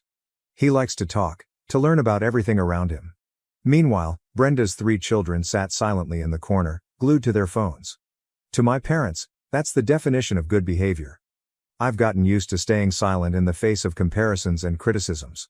Since I was young, I learned to suppress my emotions, accepting that I wasn't the favorite child. Every time my parents praised Brenda and criticized me, I'd just shake my head and stay quiet. At least they still help me occasionally, watching Leo when I work late, or picking him up if Alice is busy. One Tuesday evening, I went to my parents' house for dinner. The moment I walked in, I knew something was off. My mother had made lasagna, my favorite dish, which she only ever cooks when she's about to ask for something. My father was unusually talkative, asking about work, Leo, and a dozen other things. I knew they were building up to something, but I couldn't guess what. Clara, my mother said, carefully slicing her lasagna. We've been meaning to ask you. How much did the insurance pay out after David passed? It felt like a slap. I almost choked on my drink. Maybe it was the shock, or maybe I was just too tired of keeping secrets from them, but I told the truth. Around $300,000. My mother's fork clattered onto her plate. My father snapped his head up so fast I feared he might hurt his neck. They stared at me like I'd just won the lottery. Is that so? My mother said slowly. And what are you planning to do with that money? I felt the weight settle on my shoulders. I've already invested it, I said, trying to keep my voice steady. That money is for Leo's future, for college, or maybe a home someday. David and I had planned that together. But that's years from now, my father interjected. You should think about the present. Think about the family. And I knew. The family he spoke of didn't include Leo. You could do a lot with that money, my mother added, leaning in eagerly. Help the family, those who need it now, instead of holding on to it for a future that might never come. I don't want to talk about money anymore, I cut in, my voice sharper than I intended. Silence fell over the room. My father's face was filled with disappointment, an expression I knew all too well. My mother pressed her lips together, a clear sign she was angry. Dinner continued in heavy silence, broken only by the clinking of cutlery against plates. I thought that was the end of it.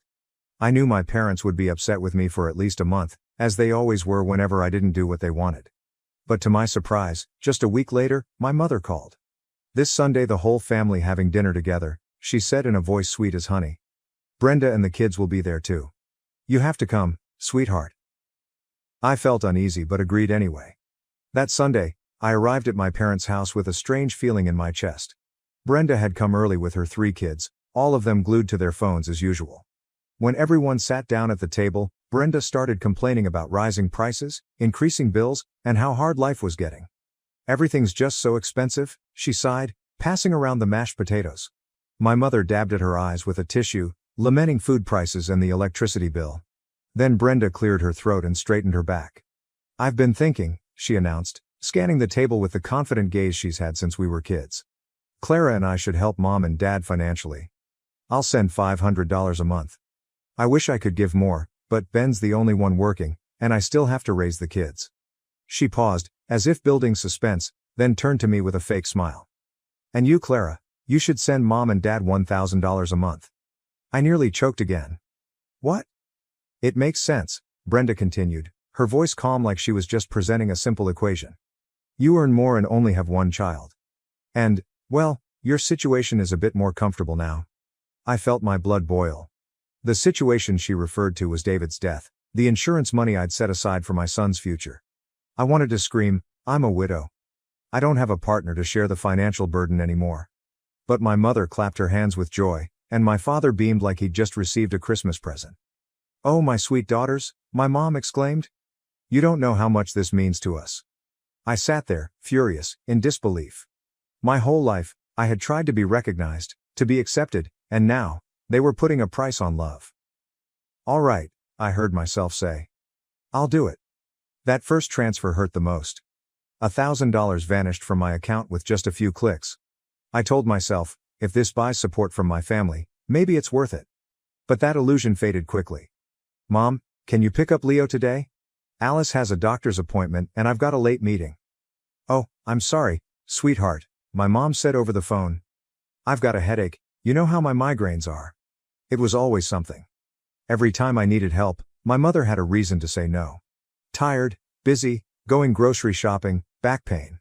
And still, the $1,000 kept leaving my account every month. One Thursday afternoon, when my mother once again refused to watch Leo, this time because she might be getting sick, I called Alice, nearly in desperation. Of course we'll pick him up, Alice said without hesitation. George is already on his way to school. Leo's telling him all about his science project. I hung up and collapsed into a chair, trying to hold back the tears welling in my eyes. $1,000 a month bought me nothing but excuses, while my mother-in-law would drop everything to help me, and never ask for anything. December was approaching. My family always celebrated Christmas at my parents' house. It was tradition, the whole family gathered, exchanging gifts, eating together, making memories. A week before Christmas, my mother called. "Sweet Clara," she began, her voice sugary sweet. "About Christmas Eve. Your father and I want to host an adults-only party this year. No kids this time." I gripped the pen in my hand. It snapped in two. "What?" "We just want to do something a little more elegant this year," she said breezily, as if discussing a change in dessert. "Wine, adult conversations, you understand?" "But, it's Christmas," I protested, stepping away so Leo wouldn't hear. "Where am I supposed to leave Leo?" "Oh, that's simple," my mother said as if it were the most obvious thing in the world. "Just drop him off at Alice and George's. They'll be happy to watch him. You only need to be here at 7. I hung up the phone and looked over at Leo, still focused on his math homework, tongue sticking out in concentration, just like David used to do. For the next week, I wrestled with myself. Would skipping Christmas with my family be too dramatic? But celebrating it without my son felt too painful. In the end, I chose a compromise. I'd leave Leo with Alice and George for a few hours, drop by my parents' house to give gifts and say hello, then head back to spend the real holiday with my in-laws and my son. On Christmas Eve, I drove alone to my parents' house, a carefully wrapped gift bag in my hands. The street was packed with cars. Outside, I could already hear laughter and Christmas music. I opened the door, and the world tilted. The house was full of relatives, but what stunned me were the kids running around the living room, wearing paper hats and shrieking with joy. I saw Emily, my cousin's daughter, grabbing cookies near the tree. The more I looked, the clearer it became. Kids were everywhere. Michael's children, Susan's grandchildren. And only one child had been left out. Leo. I stood frozen in the doorway, my heart pounding. Aunt Helen was the first to spot me. "Clara, darling." She rushed over to hug me and looked around. "Where's Leo? Don't tell me he's sick." Before I could answer, Michael chimed in. "Yeah." Jake was excited to show Leo his new chemistry set. Questions began pouring in from all sides. I couldn't speak. Through the crowd, I saw my mother arranging cookies on a tray, as if everything was completely normal. As if she hadn't excluded Leo from Christmas. "I'm sorry," I whispered, weaving through the guests. "Mom, I need to talk to you. Privately." I pulled her into the hallway, away from the curious stares of our relatives. My heart was still pounding, and my fingers were clenched so tight my nails dug into my skin. "Mom," I said, trying to keep my voice steady. "You told me this was an adults-only party. You specifically told me not to bring Leo. So why is Brenda's kid here? And all the other kids? What kind of no-kids party is this?" My mom adjusted her Christmas sweater and avoided eye contact. "Well, this is a different situation." "How so?" "Those kids know how to behave at a formal gathering," she said, gesturing vaguely toward the living room. "They're more polite." I stared at her, stunned. "More polite? Leo is one of the most well-behaved kids I know. His teachers always praise him. Alice and George, too." "Oh please, not Alice and George again," my mother cut in, rolling her eyes. "They spoil him. Let him ask a million questions non-stop. The other kids know their place. They understand boundaries." Right at that moment, a scream erupted from the dining room.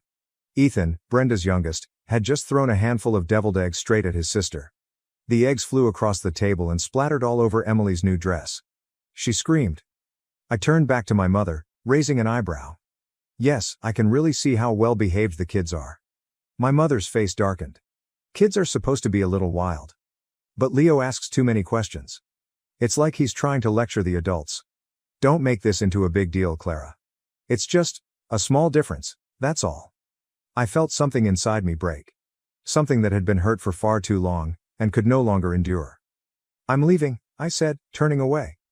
I'm going home to Leo. My mother shrugged, her eyes fixed on her bright red nails. Suit yourself. But don't forget to leave the gift bag under the tree, we'll open them after dinner. I stopped, looked at her one last time, then walked back into the living room. I cleared my throat loudly. The chatter faded. All eyes turned to me. Some of you have asked why I came alone tonight, I began, my voice louder than I expected. Why Leo isn't here for the family's Christmas party. Brenda stepped toward me, maybe to stop me, but I held up a hand. Let me finish. I came alone because a week ago, my mother called and told me this was an adults-only party. She told me I couldn't bring Leo. Murmurs rippled through the room. Helen's jaw dropped. What? But there are kids everywhere? We weren't told anything about kids not being allowed, Uncle Paul added, staring at my mother in disbelief. My mother awkwardly stepped forward. Clara, now's not the time. No, Mom, I said, eyes locked on hers. Now is exactly the time. Because this isn't an adults-only party. It's a party that excludes one child, my child. The murmuring grew louder. I saw the stunned looks, the disappointed headshakes aimed at my parents. But that's not even the worst part, I said with a quiet, humorless laugh. While my son was being left out of Christmas, I was expected to send my parents $1,000 a month. Brenda? She was supposed to send $500. Ben, Brenda's husband, looked up like he'd been shocked with electricity. Wait. $500? Brenda's face went pale. Ben turned to her confused. Where would you be sending $500 from? We barely manage rent every month. Brenda stammered, her face flushing red. I never actually sent anything. I looked at her, no longer feeling even a shred of pity. They asked Brenda to lie. Told her to say she was contributing, so I'd feel like I had to do my part too. They said if I believed she was paying, I'd agree. Silence. Utter silence. I watched as the truth sank into everyone's faces.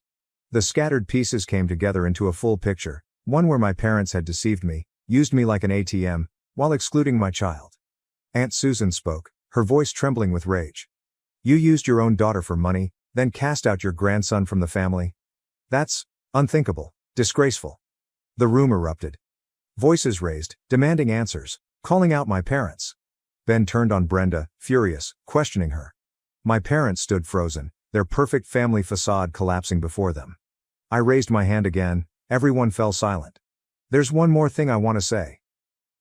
All eyes turned to me again. My parents stood by the Christmas tree, pale as ghosts. Brenda was still trying to explain herself to Ben. From this moment on, I said, my voice calm, like passing a sentence, I won't be sending another dollar to either of you. And I will no longer maintain any relationship with you, or with Brenda. I'm done. I turned, placed the gift bag by the door, and walked out of the house I once called home. The door closed behind me with a final thud, the period to a chapter I should have ended long ago. I sat in the car for a long while, hands resting on the steering wheel, heart still trembling. The night air was freezing, but inside me was a strange warmth, a feeling I hadn't had in years. Relief. I unlocked my phone and opened the banking app. With just a few simple steps, I canceled the monthly transfer to my mother's account. One tap, one confirmation, as if I had just broken the invisible chain that had been dragging me for the past year. The road back to Alice and George's felt both long and incredibly short. As I pulled into their driveway, I saw Leo through the kitchen window, standing by the counter helping Alice decorate cookies. Warm yellow light glowed on his tousled blonde hair. He was smiling. A full, carefree smile. My eyes stung. That evening, we stayed with Alice and George. We baked cookies, sang a few silly carols, then rearranged the nativity scene that Leo had put in the wrong order. George explained each figure in the Christmas story, and Leo asked question after question. And no one, not a single person, told him he was being a bother. That's when I realized, this is what family is. Not blood. But the people who choose you. Who chooses your child? The next morning, while Leo was still fast asleep among a pile of Santa's presents, my phone rang. It was Aunt Susan. You should hear what happened after you left, she said, skipping any pleasantries. As soon as you walked out, it was like a dam broke. Uncle Robert stood up and said he couldn't stay another minute. Then Helen left. Then Paul. People started walking out one after another. Some even told your parents to their faces that they were con artists. That they were a disgrace to the family. I listened in silence. Aunt Susan continued, her voice angry on my behalf. Ben was furious. He packed up the kids' things right then and told Brenda he needed time to think about their marriage. Last night, he took them to his parents' house. I closed my eyes.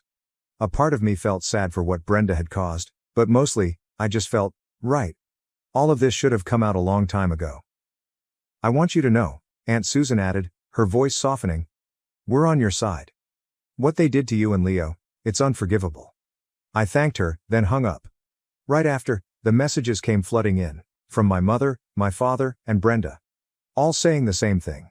We're sorry, we were wrong, please talk to us, let us explain. I read each one. Then quietly moved them to the archive. I didn't reply. The week between Christmas and New Year's passed like a gentle breeze.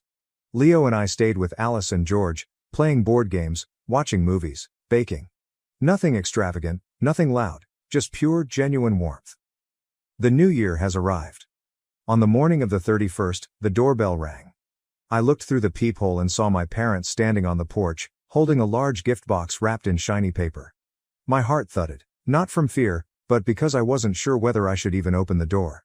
Clara, we know you're home, my mother's voice called sweetly from outside. So sweet it made my skin crawl. We just want to talk. I opened the door, but blocked the entry. I kept my distance. They looked smaller. The power they once held was gone.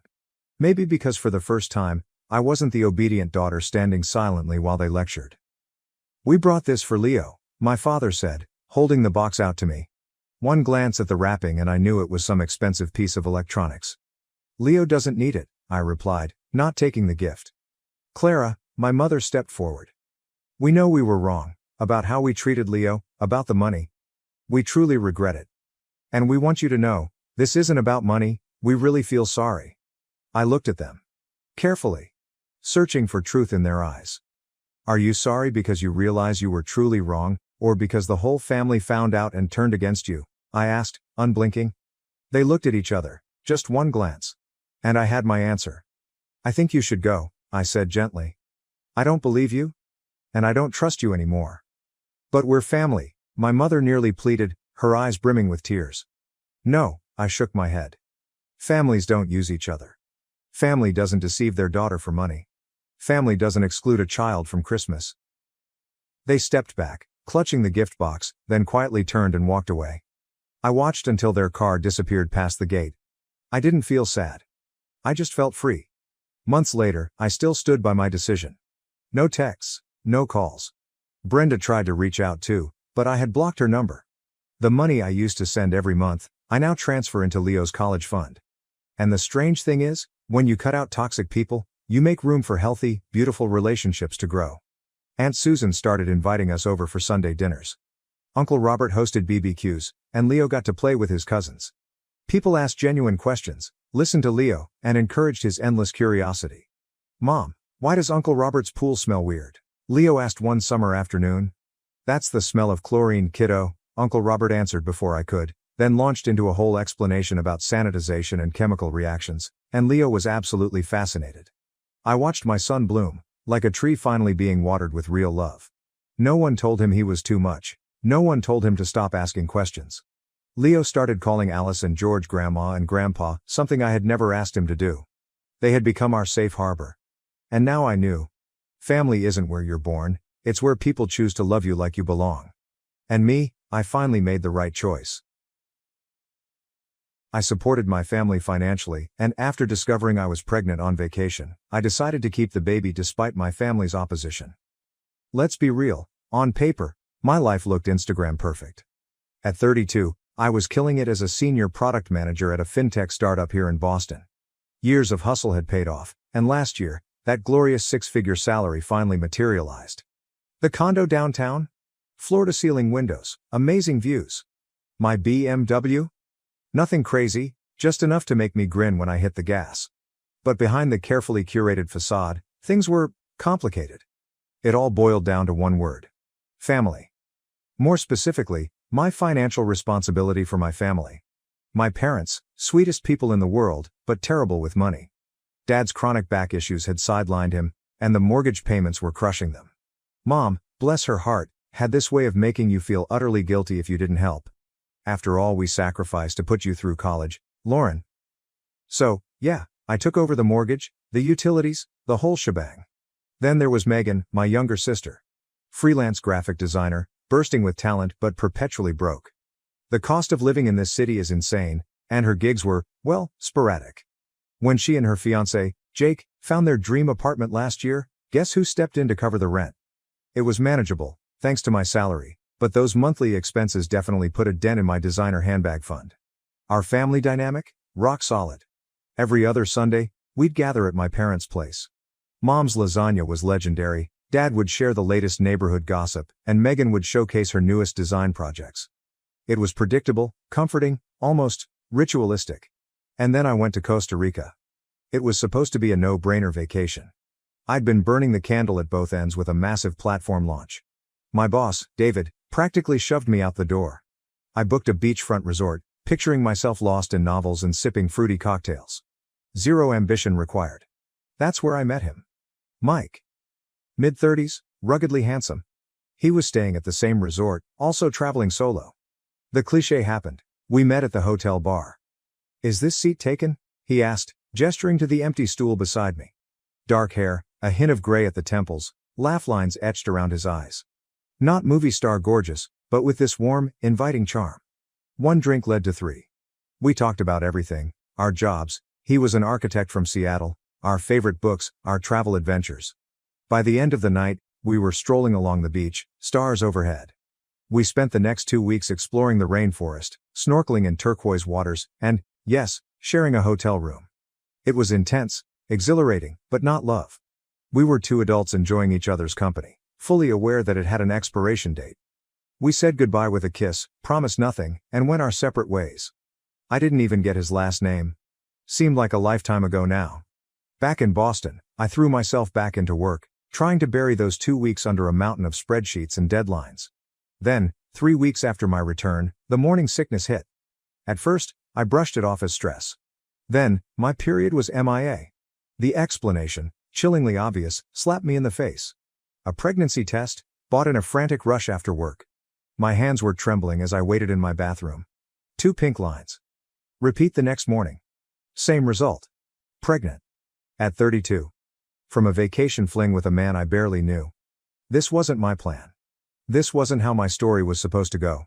For days, I functioned on autopilot, a zombie at work. My brain was a battlefield of options. Termination was the practical choice, the responsible choice. I could try to find Mike, but how? Was I really going to track down a one-night stand and turn him into a father? Then there was the terrifying alternative. I could do this alone. But strangely, as the initial shock wore off, a warmth began to spread through me. Maybe, just maybe, this wasn't a disaster. I had a good job, financial security, a great apartment. I could provide for a child. And while motherhood hadn't exactly been on my 5-year plan, I realized I didn't want to give up this chance. By the time Sunday dinner rolled around, my decision was made. I was keeping the baby. Now, I just had to tell my family. The drive to my parents' place was an exercise in mental gymnastics. I rehearsed my speech. I'm 32, financially stable, and perfectly capable of raising a child on my own. This is my choice. But my stomach was churning as I pulled into their driveway. Mom greeted me with a hug. "You're late," she scolded, ever the matriarch. "Dinner's almost ready." We settled around the table, the usual routine of passing dishes and making small talk. I barely touched my lasagna, waiting for the right moment. Dessert arrived, and I took a deep breath. "I have something to tell you all," I announced, my voice steadier than I felt. 3 pairs of eyes locked on me. "I'm pregnant. About 7 weeks along." The silence was deafening. Mom's fork clattered against her plate. Dad froze, his coffee cup suspended halfway to his mouth. Megan's eyes widened. "But, who's the father?" I explained about Mike, the vacation fling, the lack of contact information. "So some random guy knocked you up and disappeared?" Megan's tone was sharp. "He didn't disappear," I corrected. "We both agreed it was just a vacation thing." "Lauren," Mom said slowly. "Have you considered your options?" I knew what she meant. "I've thought about it a lot," I replied. "I'm keeping the baby." Dad, who had been silent until now, shook his head. "Lauren, think about what you're saying. You're 32, single, with a demanding career. This isn't the time to have a child. Especially not one from this situation. Your father's right, Mom chimed in. You should get rid of it before it complicates your life. I stared at them, stunned. I'd expected questions, concerns, maybe even disappointment. But this? This immediate push for termination? What about the father's medical history? Megan asked. You don't know anything about him. What if the baby has problems? What if there's something genetically wrong? The baby, I said, emphasizing each word, is going to be fine. You can't know that, Mom argued. Lauren, be sensible, Dad added. This isn't how you planned your life. I stood up, pushing my chair back. I've made my decision. I'm having this baby. With or without your support. I fled, tears blurring my vision. They'll call, I told myself as I drove home. They'll calm down. They'll come around once they've had time to process the news. The next morning my phone rang. It was Mom. Lauren, honey. Her voice was contrite. I'm sorry about last night. We were just shocked. You told me to abort my baby. We were concerned, that's all. But you're right, it's your decision. Let's forget about what happened and move forward. I hesitated, then sighed. Okay, Mom. Good. So, we'll see you at Sunday dinner next week? Yeah, I said. I'll be there. But as I hung up, I couldn't shake the feeling that something fundamental had shifted in our relationship. And, as I would soon discover, I was right. The following weeks were brutal. Morning sickness was no joke. It wasn't just in the morning, I was nauseous all day, barely able to keep anything down. After 2 weeks of struggling at work, my boss, David, called me into his office. Lauren, I'm concerned, David said, leaning forward in his chair. You're not yourself lately. Your team has noticed too. I hadn't planned to tell anyone at work yet, but the genuine concern in his eyes broke my resolve. I explained my situation. I see, he said, nodding slowly. Well, congratulations are in order then. You need to take care of yourself. Why don't you take some time off? I can't, I protested. I have projects to manage, clients depending on me. The projects will be here when you get back. Take a few weeks of sick leave if you need to, but get some rest. Eventually, I agreed. With my savings, I could afford a few weeks without the additional bonuses and overtime pay. But as I was calculating my leave, a sobering thought hit me. My family's financial needs wouldn't take a break just because I was pregnant. Mom and Megan visited regularly during my leave. They'd bring groceries or homemade soup, but there was always an undercurrent to their concern. Still feeling so sick? Mom would say, fluffing my pillows. If only you'd listened to us, you wouldn't be suffering like this. It'll all be worth it when it's over. Megan was more direct. I don't know how you're going to manage alone. Babies are expensive and demanding. And what about all your other responsibilities? I knew exactly what she meant by other responsibilities. One afternoon, as Mom was fixing tea in my kitchen, she hesitantly brought up finances. Lauren, your father and I were wondering about the mortgage payment for next month. Don't worry, I assured her. I've set up automatic transfers. I can still help with the bills. Her relief was palpable. Oh, thank goodness. She hugged me tightly. You're such a good daughter. As she left that day, I couldn't help wondering if her concern was genuinely for me, or for the financial support I provided. But I pushed the thought away. They were family, of course they cared about me. My pregnancy dragged on through seasons of discomfort. The morning sickness eventually subsided, only to be replaced by backaches, swollen feet, and a constant feeling of exhaustion. But with each ultrasound, each tiny kick, I grew more certain I'd made the right decision. It's a boy, the technician told me during my 20-week scan. You're having a son. I'd asked Megan to come with me that day, hoping to build some enthusiasm in at least one family member. She sat beside me, watching the screen with an unreadable expression. Isn't it amazing? I asked, pointing to the perfect outline of his profile. She replied, then quickly changed the subject. So, have you talked to HR about your maternity leave? How long will you be away from work? The question beneath her question was clear. How long will your income be reduced? I'll take the standard 12 weeks, but I can work remotely for part of it, I said, adjusting my shirt over my growing belly. Don't worry, I'll still be able to help with your rent. She had the decency to look embarrassed. That's not what I meant. But we both knew it was. As my due date approached, I transformed the second bedroom of my condo into a nursery. Soft blue walls, a white crib, a rocking chair by the window overlooking the city. I'd sit there sometimes, rubbing my belly and talking to my son about the life we'd have together. "It'll be just you and me, buddy," I'd say. "But we'll be okay." My family's visits became shorter and more perfunctory. Mom would drop by with prenatal vitamins or pregnancy magazines, but she never stayed long. Dad barely came at all, citing his back pain as an excuse. Megan was busy with her design work and wedding planning, though she found time to send me links to articles about single motherhood statistics and the challenges of raising a child alone. The stark contrast between my family's behavior and my coworkers' reactions was hard to ignore. My team organized a surprise baby shower, complete with thoughtful gifts and genuine excitement for my impending motherhood. David assured me my position would be waiting for me after maternity leave and even suggested flexible working arrangements once I returned. "We value you, Lauren," he said. "We'll make it work." Why couldn't my family show the same support? The answer came in an unexpected way, through a simple technological mistake. But that's a story for the next chapter. What happened still breaks my heart when I think about it, even now, years later. It changed everything. It forced my hand. It showed me who my real family was. And it made me realize that sometimes, the blood you're born into isn't always the most important thing. My childhood crush rejected me for my sister, who turned him down. When we started dating, she returned and confessed her feelings. Honestly, I never thought Victor would love me. From childhood, I lived in the shadow of my older sister, Amal. She was beautiful, intelligent, and outgoing, loved by everyone. And me?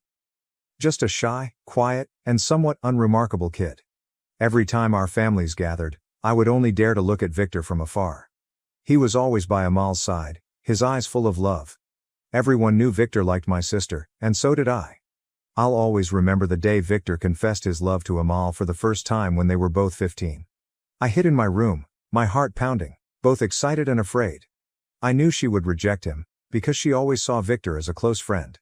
But I still couldn't stop myself from hoping that maybe, just maybe, she would give him a chance. And then, as I predicted, she rejected him. I heard Victor's disappointment, but he still tried to appear strong. She hugged him, saying she didn't want to lose their beautiful friendship. I knew, at that moment, my heart shattered into a million pieces. In the years that followed, I always tried to avoid Victor. Every time I saw him, I felt a sharp pain in my heart. I knew I didn't have a chance, and I didn't want to be a third wheel ruining their friendship. I just quietly watched him from afar, silently wishing him happiness. When we were 18, Victor confessed his love to Amal again. This time, I was prepared for it. I knew she would reject him, because she wanted freedom, she wanted to explore the world.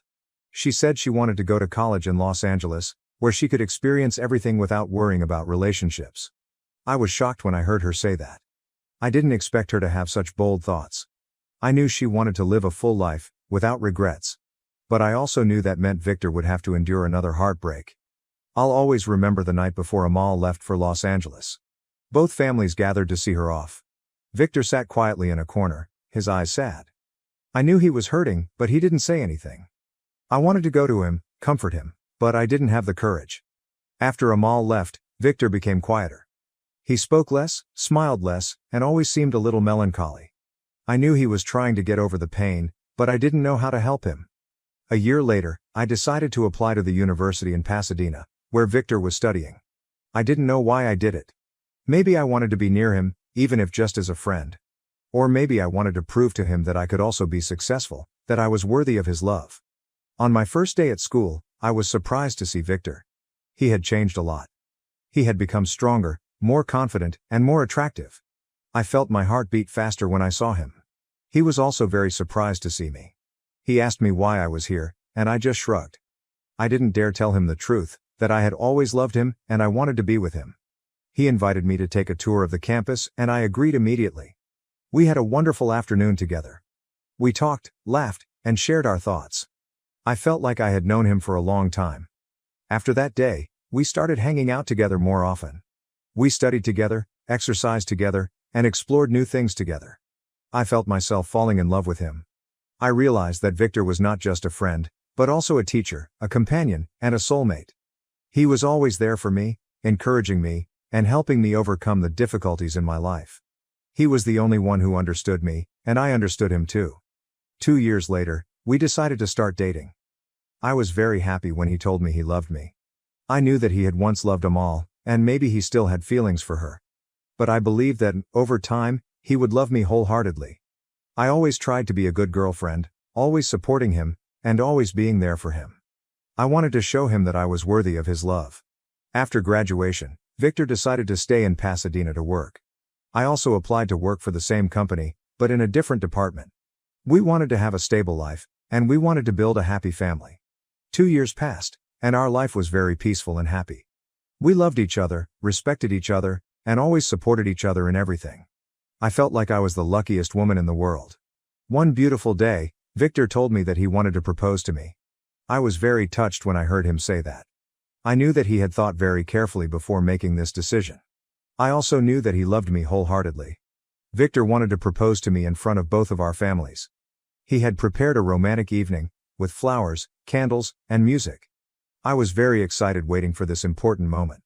But then, everything didn't go as I expected. That day, Victor told me that he had to go home to his parents' house for urgent business. He told me to stay home, and come with him on Saturday. I was a little suspicious, but still agreed. When I arrived at his house, I saw Amal there. I was very surprised to see her. I didn't expect her to return to the country at this time. Dinner that night was very normal. Everyone talked, laughed, and ate. But I felt an underlying tension between Victor and Amal. And then, at the moment Victor wanted to announce his proposal, Amal interrupted. She said she wanted to say something important. She said that she loved Victor, and she wanted to be his girlfriend. I was shocked when I heard her say that. I didn't expect her to do that. I knew that she had rejected Victor before, and I believed that she no longer loved him. Everyone in the family was very surprised. My mom and Amal's mom clapped and congratulated them, but I knew that Victor was not happy. Victor tried to explain to Amal, but she refused to listen. She said that everyone knew that Victor loved her, and she was just giving him a chance. Victor was very angry. He said that he would never want to date someone like her. He said that he would never be with someone who had been with many other men. Amal was very hurt when she heard Victor say that. She ran out of the house, crying. My mom and Amal's mom scolded Victor, saying that he was too cruel to her. Victor tried to explain to everyone, but no one would listen to him. My mom said that he was only with me to get revenge on Amal. My dad also said that he had never told them about our relationship, and they didn't believe that he loved me wholeheartedly. I was very hurt when I heard those words. I knew that my family didn't accept our relationship. I also knew that Amal would never let Victor go. I cried a lot that night. I didn't know what to do. I didn't know if I should continue this relationship or not. The next morning, Victor came to find me. He said that he wanted to propose to me immediately. He said that he loved me, and he wanted to spend the rest of his life with me. I was very touched when I heard him say that. I knew that he was trying to prove to his family that he loved me wholeheartedly. I also knew that he was trying to protect me from Amal. I accepted his proposal. I knew that our life wouldn't be easy, but I believed that we could overcome any difficulties if we loved each other wholeheartedly. We went to see my parents to talk. But things got worse. My dad and Victor argued, and eventually they fought. The police came and arrested both of them. I was very scared when I saw Victor being arrested. I knew that he was innocent, but I couldn't do anything to help him. After Victor was released, we went to his parents' house to talk. But Amal was there. She attacked me, because she didn't want me to marry Victor. Her mother also kicked me out of the house. I was very hurt when I was rejected by both families. I felt like I was being turned against by the whole world. But Victor was always there for me. He hugged me, comforted me, and said that he would never leave me. He said that he loved me, and he wanted to spend the rest of his life with me. I decided to leave Pasadena and start a new life somewhere else. I wanted to get away from both families, and I wanted to have a space of my own to build my happiness. Victor agreed with my decision. He said that he would follow me anywhere. He said that he loved me, and he wanted to spend the rest of his life with me. We got married in a small ceremony, only close friends attended. We promised each other that we would love each other, respect each other, and always support each other in everything. After we got married, we moved to a small town in Northern California. We found good jobs, and we bought a small house. We lived a peaceful and happy life. A year later, I got pregnant. We were very happy when we heard this news. We knew that we would be good parents. When I was a few months pregnant, Victor received a call from his dad. He said that Amal had been discovered to have been lying about everything. She had faked messages, pretended to go to college, and caused many other problems. I was very shocked when I heard this news. I didn't expect Amal to do that. I knew that she had always been jealous of me, but I didn't expect her to be able to hurt me like that. Victor's dad also said that Amal had been expelled from school, banned from flying, and was having many difficulties in her life. I felt sorry for her, but I also felt lucky that I had escaped from her. After hearing this news, I decided to forgive Amal. I knew that she had done many wrong things, but I believed that she had regretted them. I also believed that she deserved a second chance. I called Amal and told her that I forgave her. I also said that I hoped she could find happiness in her life. Amal was very touched when she heard me say that. She cried and apologized to me. She said that she had been wrong to try to destroy my happiness. I told her that it was okay, and I hoped she could forget the past and start a new life. After that call, I felt much lighter. I knew that I had done the right thing. I also knew that I would never regret my decision. And then, the day my child was born came. It was a beautiful, healthy baby girl. Victor and I named her Lily. Since having a child, my life has become more meaningful than ever. I love my child, and I will do everything to protect her. Victor and I still live happily together. We love each other, respect each other, and always support each other in everything. We have overcome many difficulties, and we have proven to everyone that our love is genuine. I know that our life won't always be easy, but I believe that we can overcome any challenges if we love each other wholeheartedly. I am Haley, and I am the happiest woman in the world. I have a wonderful husband, a beautiful daughter, and a peaceful life. I don't need anything else. And whether my parents come to the wedding or not, it doesn't matter anymore. I have Victor and my baby girl by my side. That's all I need. My wife returned from a work retreat with a hickey. She swears it's a bug bite, but I'm not convinced. I'm at loss. How do I move forward? Original post February 21, 2025. I'm 27 male, in a fight with my wife, 28 female. We've had fights before, but not this bad. I'm at a loss on how to proceed. For context, we're college sweethearts married for almost 6 years. We have a daughter, 4 females. Our relationship was never perfect or without challenges. We've faced some family opposition with cultural differences, but we've made it work. She's my first love and my best friend. My wife works in a corporation. Her job has annual work retreats that last for about a week. This year was in Vegas. I usually arrange my work schedule and tag along with her, and we make our own trip out of it. We couldn't this year. Our daughter gets major anxiety traveling long distances. We're working on it, but she wasn't budging, and we decided to choose our battles. So I stood behind and held down the fort at home. The change of plans was a bummer because the trip was part of us reconnecting as both a couple and as a family. My wife's work hours have taken a toll, and her work-life balance leaves much to be desired. We entertained the idea of her skipping the retreat. Attendance is optional, but it's generally frowned upon if you don't, and my wife's making connections in her field. She grew increasingly weird. We have a system if either of us is away for extended periods. We keep in contact. For the first day or so, she was herself, but she grew distant. I'd even text her about important stuff and be left on read while she claimed she never saw my text. Whenever we talked, she was rushing me or our daughter off the phone. These were all times she wasn't involved in retreat activities. We were supposed to have a mini birthday celebration for our daughter over FaceTime. Our daughter was excited. It was something my wife promised her because the retreat overlapped her actual birthday. But my wife backed out because she had people up to her room after a seminar. It was like she wanted my permission to break her promise to our daughter. I told her I wasn't offering that nor making her keep her word. She said I wasn't being fair, and this was a networking opportunity. They were business-oriented and wouldn't understand her stepping away for family time. I said her decision is her decision, but she'd have to explain it to our daughter. She promised her that she'd rain-check the following day. Our daughter didn't understand and cried. My wife ended up hanging up and leaving me to comfort our daughter alone. That whole incident rubbed me the wrong way. I didn't like it. She didn't keep her word for the rain check either. She was documenting the retreat on social media. One coworker, 23 million, was almost in every pic video attached to her hip.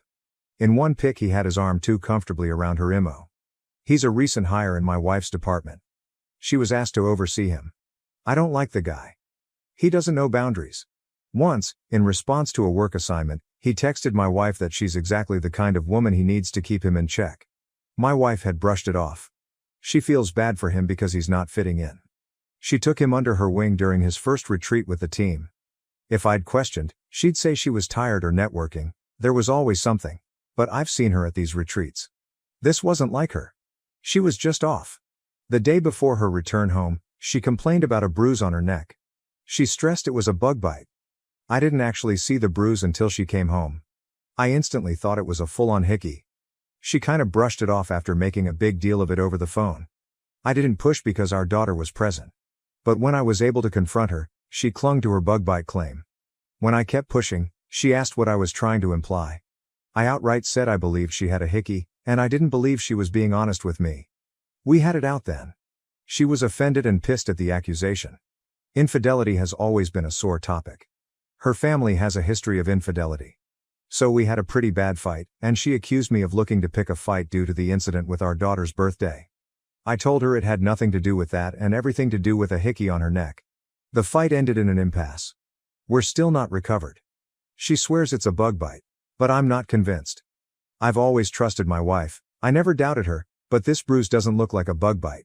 It looks like a hickey. I only feel more strongly when I consider how distant and weird she was during the Vegas retreat. Now she's been wearing turtlenecks ever since, and we're caught between arguing and her dousing our daughter and me with affection. Communication usually prevails for us, but not now. I think my accusation pushed us to a new level of argument. I'm at a loss here. I really need outside perspectives. How do I move forward? Relevant comments. Comment 1. I'm not saying it's impossible, but I've never gotten a bug bite that looked like a hickey. Did she show you her phone or provide any proof that could support her innocence or just dismiss you? The extra affection is a common move from guilt-ridden cheaters. Even if we stretch the imagination and believe it is a big bite, she wasn't acting trustworthy, nor was she a good mother while she was in Vegas, and she needs to address and correct that. Oop. No, I haven't had access to her phone. We usually have an open phone policy, but it's not something we've ever really done. I'm sure it'll be another argument. Comment 2. Why did you go on work trips with her in the past? Did she want you to, or did you not want her to go alone? What is, and why is it necessary to have, the system when one of you is away? Whose idea was the FaceTime birthday celebration? Did she not talk to the daughter at all on her birthday, or just couldn't do the FaceTime celebration? Oop. Work-life balance was an issue, so she'd invite me to the retreats. The system is for extended periods away from each other, like how long the retreat was. Especially since we have a child now. The birthday FaceTime was my wife's idea. She promised our daughter and got her excited about it. No, she didn't talk with our daughter until she was calling to cancel. That's another reason the birthday stunt rubbed me the wrong way. Ope responding to a deleted comment, yeah, you don't get to disconnect from being a parent, especially to a minor, for extended holidays. You certainly don't ghost them on their birthday and when you promise to do something special for them and got the child excited about it, or hang up on them while they're crying. I'm not insecure. My wife's gone on retreats before. We both work outside the home and have to care for our daughter. So it's not an imbalance. My wife's work-life balance is out of sorts. She's in the company of other adults. I've been with my wife on these retreats and other social events. I know how she is. She was off this entire trip, nor did she appreciate her entertaining a coworker who ignores boundaries, having his arm wrapped around her waist like he was claiming her or something. I trusted her when she said she had a bug bite. I got things to help her treat it when returned. It was only after I saw the bruise in person that there was no mistaking it was a hickey for me, and I questioned her on it. Update February 28, 2025. I, 27 male, wanted to give an update and thank everyone who reached out. The outside perspectives helped. Things are a roller coaster. I'm trying to process. It took a while for my wife, 28 female, and me to have any real conversation about the bruise on her neck. We were stuck between arguing and her showering our daughter, 4 female, and me with affection. I rarely saw the bruise because she was turtlenecked up. But I did note the healing process from reddish purple to yellow. There wasn't any more discussion about the Vegas retreat. She made it clear she was done talking about it and that she shouldn't need to defend herself to her husband. I told her she could do whatever she wanted, but I was done being treated like an idiot, and I wasn't sharing a bed with someone I couldn't trust. So I moved into the guest room. Communication stopped. The silences were palpable. Even our daughter noticed. I'm not proud of that. I try keeping her out of fights. My wife came to the guest room one night and asked if we could talk. I could tell she'd been crying. She said she hated the way things were between us.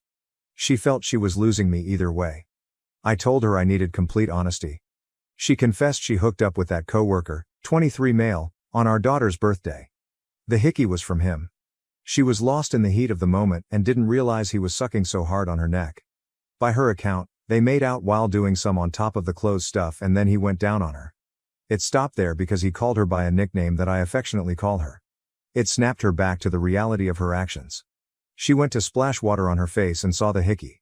The guy made light of it and made a joke about the hickey being her souvenir. She blew up on him and kicked him out of her suite. Part of the reason she was avoiding me was out of guilt. She said she's coming clean because she doesn't want to hide things anymore. I asked her why she cheated. What was it about that guy she deemed worth risking everything? She claimed it wasn't him specifically, nor is she unhappy with our marriage. She doesn't really know how to explain it, but a part of her feels broken. The more she looks in the mirror, the more she sees her dad, 57 male. A cycle of being consumed with work, distant from the child, and the infidelity he put her mom, 55 female, through. She said her family never talked about anything openly and how when she was growing up, my mother-in-law never addressed anything with her. I said her parents didn't make her cheat. She chose to party up with a guy who constantly disrespected our relationship. These were all her decisions, and she at any point could have chosen our family. She agreed. She wants to blame her parents but realizes this is on her. She apologized for cheating and for entertaining the guy's advances. She said she'll do whatever it takes to repair it, go to HR, quit her job, counseling, anything. She wants to make everything right. I told her I don't know what right looks like or if that's possible for us anymore. I knew we had our problems, but I thought there wasn't anything we couldn't talk about. She insisted we still could talk it out. We didn't have to give up on us. She tried giving this rally cry for our relationship, but I felt very numb. I said I didn't recognize her. Not just the betrayal of our vows but also how she treated our daughter. She's like a stranger. She feels she failed as a wife and mom, but she loves us both beyond words and wants our life together and our family intact. I told her I couldn't give her the answer she wanted and thought we needed to separate and reevaluate. She didn't want separation. She felt we should stay together in our home, but I told her a separation was happening. Either she was leaving the home or I was with our daughter. She consented to leaving so as to best not uproot our daughter so much. She asked for our daughter not to be taken away from her. My wife's staying with my in-laws. I know that's difficult in itself because she doesn't have the best relationship with her parents. One of the hardest parts is the shift for our daughter. Right now, she believes her mom's just busy with work as usual. She hasn't questioned it too much. My mother-in-law called the other day. She made no excuses for my wife, but she's advocating for us to work through it. She told me times when she heard my wife describe me as the anchor she always wanted. She believes there's something worth fighting for if I'm open. Despite some family opposition we faced throughout our relationship, my mother-in-law was always a supporter of us. I'm even more at a loss. I never imagined this kind of betrayal from my wife. She was my safe place. I feel numb yet broken. I'm in love with her. That hasn't changed. But I don't see myself, her, our relationship, or our family the same. Everything's more tense because it's fresh. I think this period of separation is for the best. I'm not sure about divorce. I haven't let myself fully go there. I'm not set either way. I don't know where things go from here, but I'm focusing on our daughter and taking things one step at a time. I feel that's all I can do right now. Thanks again to everyone for the support. It's much appreciated. TLDR update 4. My wife returned from a work retreat in Vegas with a hickey on her neck. She swears it's a bug bite, but I'm not convinced. I only feel more strongly when I consider how distant and weird she was during the retreat. We're stuck between arguing and her dousing our daughter and me with affection. I'm at a loss. I really need outside perspectives. How do I move forward? Relevant comments. Comment 1. It was already established that there had been line crossing with the coworker prior to the trip, even if it wasn't physical yet. But even if there hadn't been, I've known coworkers' pet names for their significant others before when only interacting with them on a professional level. The fact that the guy both intentionally gave her a hickey and used the pet name says a whole hell of a lot about him though. Someone willing to engage in an affair is bad enough. This guy was doing it as some kind of sick power play. Comment 2. It's also possible it's something super common like honey or baby OOP. No, it's a specific nickname. It's not derived from her name or anything. It just summed up things I loved about her in one word. Apparently he turned it into a sexual context. Comment 3. One question. How close was the colleague to her to know her nickname that you use? And why did she let him this close to her literally and figuratively? Ope. At the time, I knew they had a friendship. She was asked to mentor him as he joined her department. So she took him under the wing and was supposed to be showing him the ropes. They would text and stuff and he would cross boundaries. His texts increasingly read like a guy fishing for an opportunity. My wife shut the idea down as not even a factor for her and I chose to trust my wife because I never had a reason to doubt her before. As far as the nickname, It was something only I called her, but it wasn't like a secret thing. I called her by it in front of others and our daughter. She claims the guy overheard me say it when she had me on speaker once and he asked her about it after. New update. Update to March 14, 2025. Thank you again to everyone. I, 27 male, couldn't respond to every message, but everything's appreciated. I wanted to provide an update. Things have been a little chaotic with the new status quo after my wife's 28 female affair, but I'm taking everything one step at a time. My wife and I explained the separation to our daughter, 4 female, in simple, concrete terms and reassured her that we both still love her without going into the reasons behind the separation. Our daughter's always been an observant kid, but I don't think the separation has hit her yet. She doesn't see the difference between her mom not being home and her usual busy with work. During visits, she's more distant towards her mom and clings to me. My wife attempted to play with her on this toy set, but our daughter wasn't having it and shouted at her mom that she didn't want to play with her. The disconnect between my daughter and wife hurts in a way I'm still processing. I knew my wife's work-life balance took its toll. Pre-Vegas, we were supposed to be working on reconnecting, but just how fractured things are is a lot more apparent. Our daughter interacts very little with her mom and becomes quiet around her like she does with strangers. I feel at her age we, as her parents, should be who she's closest with and not this disconnected from her mom. Their dynamic is something I've been reflecting on. My main focus is making sure my daughter's okay through all of this.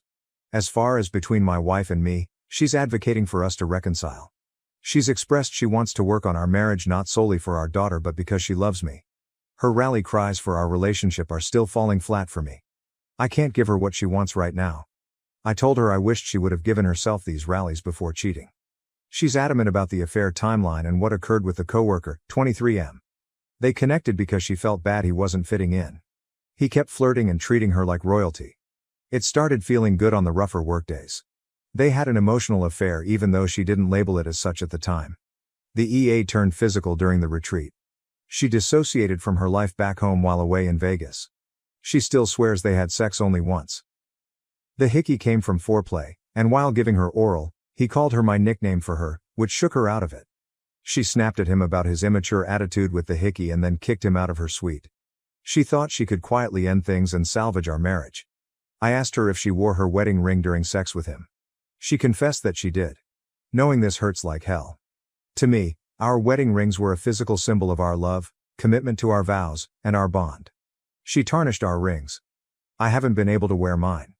It never hurts any less. There are just new levels to the hurt. She admits to contributing to blurred lines. She's now changed her number and claims to have cut contact with the coworker. She reported the affair to HR. The company has suspended both of them while they investigate the extent to which the affair impacted the department. Coworker relations violate their policy, and it doesn't look good for my wife in terms of power balance since she was the guy's mentor. They're also calling into question if she gave him favoritism. Some have suggested I reach out to the coworker. I've considered it, but I'm not in a place to. I feel a lot of anger towards him. He knew exactly what he was doing with the hickey and nickname stunt. I wouldn't get anything from him except trouble. He's not worth it. I'm choosing to focus on my daughter. I've chosen to pursue marriage counseling. This isn't under the promise of reconciling but as an assist in working through this separation as healthy as possible for our daughter. I'm still numb in a lot of ways. I never thought this would be how my marriage and family turned out. I've seen it happen to others. I've heard stories. I thought I knew what it was like. But it's nothing compared to dealing with it yourself. I don't feel like the same person anymore. I don't know how everything will pan out. It's an uphill battle, but I'm trying to show up to the battle. It's the best I can do right now. Thank you to everyone who has reached out. I appreciate the support, really. TLDR update 4. My wife returned from a work retreat in Vegas with a hickey on her neck. She swears it's a bug bite, but I'm not convinced. I only feel more strongly when I consider how distant and weird she was during the retreat. We're stuck between arguing and her dousing our daughter and me with affection. I'm at a loss. I really need outside perspectives. How do I move forward? Always overlooked, even after years of supporting my parents. Even when my son was in the hospital, they still chose my sister over us. My son is in the emergency room, I texted. We are busy with Megan, my mother said, before saying something nasty about my son. So I terminated all of their house payments, vehicle loans, and credit cards. I stood in the hallway of my childhood home, my gaze drawn to the framed images on the wall, my sister's graduation, her wedding day, and the birth of her first kid. My parents were beaming with delight in every shot. Any indication of my personal successes was conspicuously absent. A familiar tightness developed in my gut. After 35 years, you'd think I'd be over it. My mother's voice came from the kitchen. "Sharon, is that you? Come give me a hand with these dishes." I halted. I didn't come here to clean the dishes. I had come to draw boundaries. When I entered the kitchen, my mother was hurriedly arranging an appetizer dish. Megan's party, of course. My sister had recently been promoted to department manager at a nearby bank, a position she had obtained through my father's connections. "Can you finish these while I get ready?" she asked, drying her hands on a towel before waiting for my response. "Your father picked up the wrong crackers. Megan prefers sesame, not plain." I simply nodded and took her position at the counter. Same story, different situation. My phone rang with a message from Diane, my ex-sister-in-law. "Did you tell them yet?" I had not. How do you tell your parents that you're cutting them off financially after years of support? How do you explain that their sole grandson recently finished a family tree project that did not include them? The front door banged closed. Heavy footsteps approached. "Sharon," my father said, scarcely glancing my way. "Where's your mother?" "Megan will be here in an hour." My chest tightened. "She's getting ready." He nodded once before disappearing into the living room without saying anything. I slowly arranged the crackers, remembering how many times I had stood in this kitchen, waiting for acceptance that never came.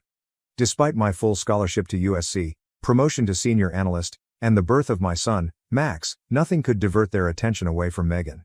She had always been their darling kid, the one they had after years of heartbreaking miscarriages, the one they had long given up on having.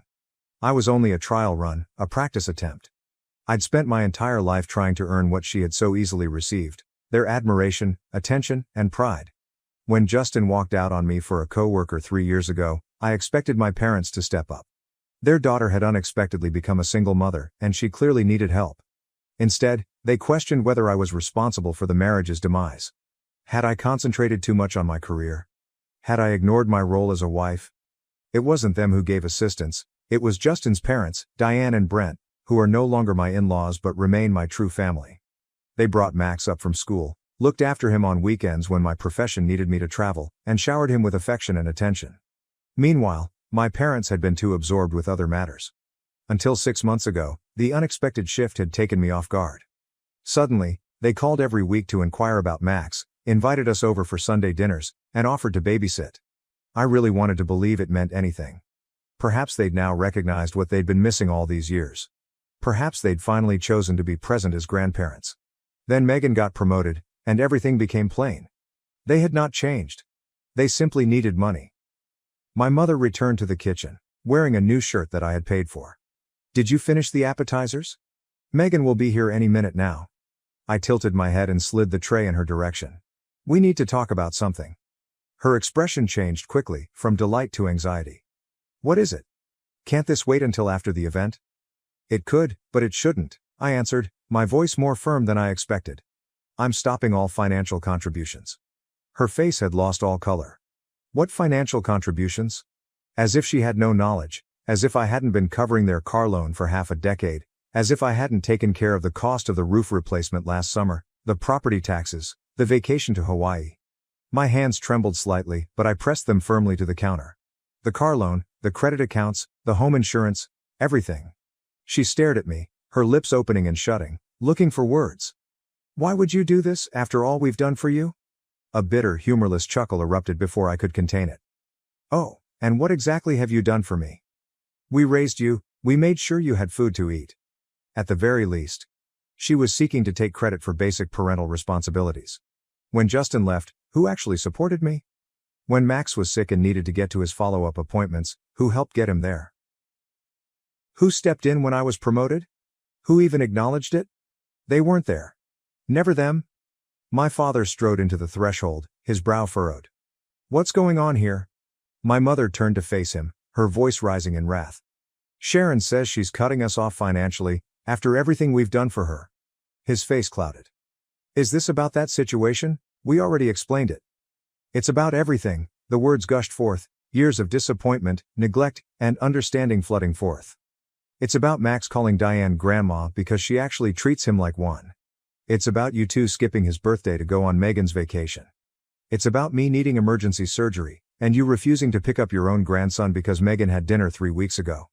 Appendicitis. I'd been brought to the ER, barely awake from the pain. My sole clear thought was that Max was alone at after-school care, waiting for someone to take him up. Naturally, my first call was to my folks. "We're at Megan's promotion dinner," my mother replied, displeasure pouring from her voice. "Can his father get him?" Justin was visiting Seattle with his new bride. I could scarcely communicate through the anguish. "Well, we can't leave now?" Megan would be devastated. Then came the ultimate blow. "He's just so much work sometimes, a burden. My child, their grandson, is a nuisance." Diane, on the other hand, had responded very instantly. She'd dropped everything. She not only picked up Max but also stayed with me in the hospital overnight, rearranging waiting room chairs to build a makeshift bed where he might sleep. That was the moment when I realized the difference between responsibility and love, blood and actual family. My father's voice brought me back into the present. "You're overreacting? We couldn't leave Megan's dinner. You know how much it meant to her. More important than their grandchild being alone and scared? More important than their daughter's hasty surgery?" "I'm done," I said quietly but firmly. "No more financial support, no more pretending. You don't get to use me when it benefits you and discard me when it doesn't." My mother's face crumpled, not with regret, but with calculating. "The car payment is due in a few days, and your father's medication. Megan's new pay could cover it, or they could finally tap into their retirement savings, which they had been hoarding while I was financing their lifestyle. Not my responsibility anymore." The front door opened, and Megan's cheery voice boomed out. "Mom, Dad, I brought champagne." That was my cue to depart. I grabbed my purse off the countertop. "Sharon, wait," my mother pleaded in despair. "You can't do this to us?" But I could and was. I passed past Megan in the corridor, noticing the look of perplexity on her face. "Sharon, I didn't know you were coming to my celebration." I wasn't. I had only come to withdraw my final emotional investment, the last traces of care for people who had never truly seen me. "Congratulations on the promotion," I remarked, sincere in tone. Megan's accomplishments had never been the issue. The real difficulty had always been our parents' refusal to accept both of their children. Her expression flickered with apprehension. "Thanks. Are you heading out already?" I gave a quick nod, refusing to rely on my voice any longer. Allow them to explain themselves, and let them deal with the consequences of their own actions. The ride home was weird, like drifting through a haze. Tears welled up, but they were not from grief, but from relief. The weight I'd carried for years, continually searching for unconditional love, had finally been removed. Max was at Sharon's home. My previous mother-in-law had sent me images of him covered in baking flour, genuine joy mirrored in his eyes, and happiness in every shot. Love, genuine and unvarnished. Family isn't about responsibility or shared blood. It's about the people that stay, the ones who accept you for who you are. 3 months went by.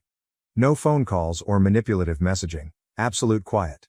Then, on an ordinary Tuesday afternoon, my phone screen displayed my mother's name. My finger hovered above the decline button, but curiosity prevailed. I picked it up.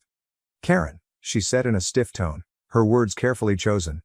"We need to talk about this situation." The situation refers to their financial difficulties without my support. There's nothing left to discuss. A beat of quiet. Then, her voice dripped with contempt.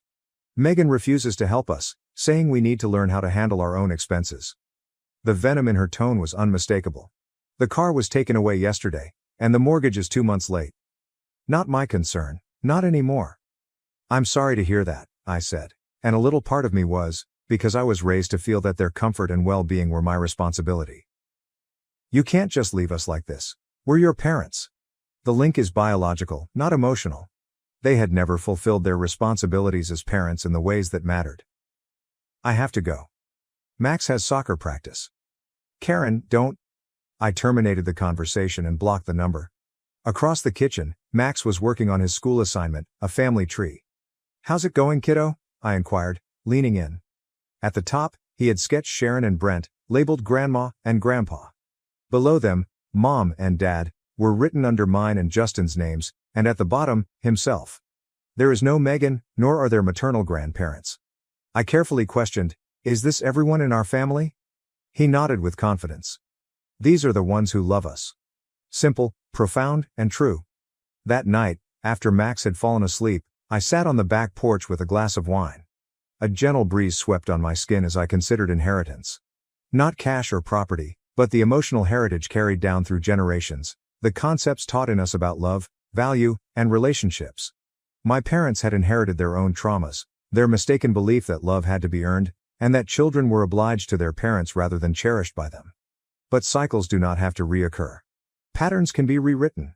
Max would inherit something different from me. The unshakable belief that love is not a transaction, that family is chosen, and that the most essential thing is simply being present. Sharon's phone vibrated with a message. Brian's making his famous chili this Sunday. Are you and Max coming? I smiled as I replied back. Wouldn't miss it. This was my legacy now. No shame, no responsibility, just choice, connection, and love given freely and totally. For the first time in my life, I felt fully abundant in what really mattered. Looking back, I could see the pattern clearly. The persistent pursuit, the never-ending fight, the frantic want to be acknowledged. My sense of value has always been assessed in terms of their validation, or lack thereof. Every milestone had been a silent request. Notice me, care about me, and acknowledge me.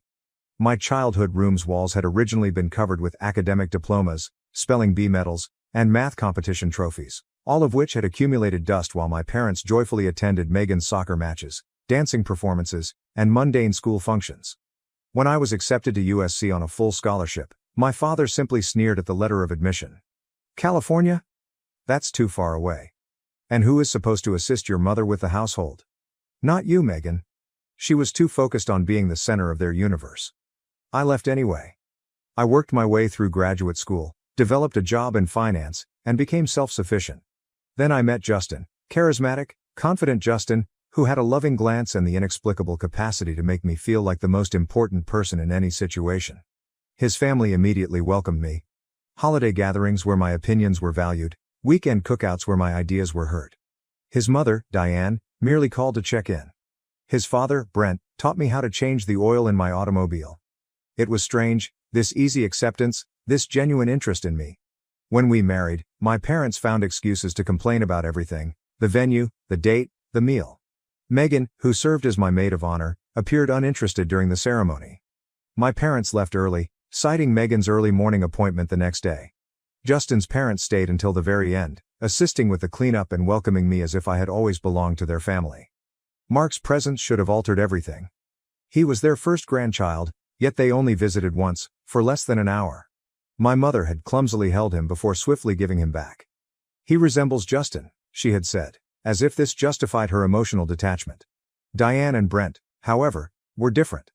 They brought home-cooked meals, offered to stay overnight during the exhausting first few weeks, and held Max for hours so I could rest, shower, and feel normal again. Justin then walked away, sending a text message rather than having a face-to-face talk. Sharon discovered me huddled up on the bathroom floor, sobbing. Sharon packed an overnight bag for Max. Sharon took us both into her house as I tried to understand the breakdown of my marriage. How did my folks respond? A single telephone call. My mother's tone had been uncomfortably near to satisfaction. Men don't appreciate women who prioritize their careers. I warned you. As if my drive had been the fault, as if I had somehow deserved to be left behind. The divorce was painful. Justin fought for financial assets but showed little interest in custody. He sought independence from duty. Sharon and Brian were stuck in the middle, divided between their love for their son and their displeasure with his decisions. You're still family, Brian had assured me with unflinching confidence. That doesn't change. Mark is our grandson. You're his mother. The equation is simple. Simple for them, but unfathomable to my own parents. As legal fees piled up, single parenthood, full-time employment, and the stress of court hearings became too much, I ultimately turned to them. I asked for aid, only temporarily, until things steadied. My father reluctantly wrote a check, small and begrudging. Don't rely on this. We're not a financial institution. However, when their own vehicle broke down the following month, they contacted us quickly. Can you cover this? Just this once, just until we're back on track. That one time turned into countless times. Their demands grew, my limits dwindled, and deep inside, I held onto a stupid, silent dream that if I simply gave enough, sacrificed enough, they would finally care about me the way they cared about Megan. Pathetic, transparent, and desperate, but I couldn't stop. Not until the crisis, not until he's such a burden, did I finally see the truth. It had never been love. It had always been an exchange, and my financial support had always served to buy their fleeting attention. Never their devotion, never their genuine concern. That understanding split something deep within me, yet it also provided me with release. I no longer needed to prove that I was worthy of love. I already had it, from Max, Sharon, and Brian, from friends who truly cared, colleagues who respected me, and the family I had created rather than the one I was born into. 1 week after leaving my parents' house, my phone rang, and Megan's name flashed across the screen, an uncommon event. We only communicated about twice a year, and our conversations were courteous but disconnected. "What did you say to Mom and Dad?" Her tone was angry and defensive. "They're spiraling over money." My reply was simple. "No more financial aid, no more enabling. They have their precious favorite, she can step up now." The stillness from her end had been awful. "They think you're being cruel, that you're getting revenge for the past." But was it really cruel to stop emptying myself for their sake? Was it actually vengeance to finally hold them responsible for years of emotional neglect? "I'm not punishing anyone," I had said. "I'm simply finished pretending." Megan had sighed, a sound both tired and familiar. "They're never going to change, you know. They've always been like this." We made a rare acknowledgement, a common knowledge of the roles we'd been assigned before we even had a choice, her as the cherished one, me as the disregarded. "I know they won't change," I responded. "But I have." Another pause. Then, "Good for you." 2 simple words, but perhaps the most genuine thing she'd spoken to me in years. After we hung up, I thought about Megan's reality. Did she feel their expectations in a different way? Did being the preferred child impose its own invisible burdens? It didn't excuse her role in my marginalization, but it did help me understand why she did. We were both cast in roles that we had never consented to perform. Months after cutting financial links, I finally understood what true freedom entailed, not just freedom from responsibility, but also freedom from seeking acceptance from people who were incapable of providing it. My worth had never been determined by their recognition, my value had never been linked to their acceptance. I had always been enough. They just didn't see it. Mark ran into the kitchen, interrupting my thoughts. "Mom, Grandma Sharon says she's making spaghetti tonight. Can we go now?" Grandma Sharon. A title gained not by blood, but by love, presence, and a million small acts of kindness. "Of course, buddy, grab your shoes." As he sprinted toward the door, a great sensation of gratitude washed over me. For this bright, resilient youngster, for the family we had built out of choice rather than duty, and for the profound wisdom that had arisen from struggle. Sometimes the most significant lessons come from what we learn through pain, the desire to break cycles, be better, and create something new. My parents had shown me the type of mother and human I refused to become. And for that, weirdly, I felt grateful. As I drove approaching Sharon and Brian's house, Mark happily conversing beside me, I felt something click into place. The journey from craving for acceptance to finding peace, from seeking affirmation in others to finding it inside myself, had come full circle. I'd been carrying the weight of inheritance, emotional debts, ingrained routines, and suffocating expectations for far too long. But I'd finally let them go. And what was left was lighter, purer, and completely mine. Family, love, belonging, not in transactions, not duties, not desperate attempts to establish my worth. But it was a purposeful and intentional choice, based on the peaceful assurance that I was finally where I was supposed to be. I was disowned by my entire family after being falsely accused of sleeping with my cousin's fiancée. Now, the truth has finally come to light. How did my life even become this? Seriously, I can't even wrap my head around it. Family disowned me, friends turned their backs, and I'm even banned from my favorite pub. I swear, I didn't do anything to deserve this. Okay, let me start by reintroducing myself. I'm Alex, and this is the living hell story that started about 3 months ago. I was honored to be a groomsman for my cousin, Ethan, who was getting married to Chloe. Chloe had been one of my closest friends since we were toddlers playing in the sprinklers. The wedding day arrived, and I was busy directing guests to their seats. Everything was normal until Ethan stormed in, dragging a group of groomsmen and other people after him, all looking agitated. Ethan looked at me and growled, "Alex." Before I could even mumble a reply, bam! A punch landed square on my face, then, bam, bam. A combo of punches, you guys. He was yelling while hitting me, "How could you do this? I know everything." The groomsman jumped in, finally yanking him away from me. I was astonished, my mind whirling, and I couldn't understand anything. What's going on? What did I actually do?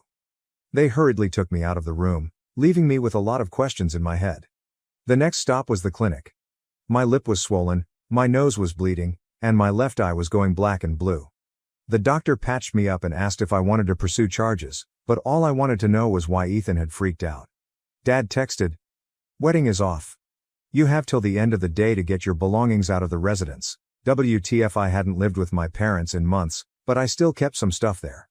This text was like an extra hit in the belly, and I hurried immediately to their house to get some explanations. When I entered the house, my parents and siblings stared at me as if I were a criminal. It was then that I realized I was being accused of sleeping with Chloe, Ethan's future wife. What? I was shocked. I disputed it immediately, but no one listened. My brother slammed a bag containing my belongings at my feet and kicked me out. "Get out. Don't ever return." I was absolutely disoriented, not knowing what was going on or where it was coming from. I attempted to contact Ethan for an explanation, but he had blocked my phone number. Calling anyone in the family resulted in being yelled at or getting hung up on. I finally decided to call Chloe. The initial call was a catastrophe. We were both yelling and blaming each other, but when we settled down, we recognized something was wrong. We were both caught in a trap, but we had no idea who set it or why. To avoid making matters worse, we agreed not to meet in person and instead texted and emailed to put things together. No matter how hard we tried, we kept hitting dead ends. Everyone believed we were having an affair, but when we asked for proof, they remained mute. When I finally spoke with Ethan, he asked for proof that I hadn't slept with Chloe. I was stunned. My family cut off contact, acquaintances turned their backs, and even my favorite coffee shops and pubs refused to serve me. It turned out that Ethan had connections all over the place and was not afraid to use them. After Ethan moved out of her apartment, her family abandoned her, and friends evaporated. To make matters worse, her co-workers were making her life terrible. I couldn't stand it any longer, so I told Chloe I was leaving this dead-end town. She agreed, and we decided it was better to go our separate ways and start over somewhere else. Throwback Thursday, 5 years later.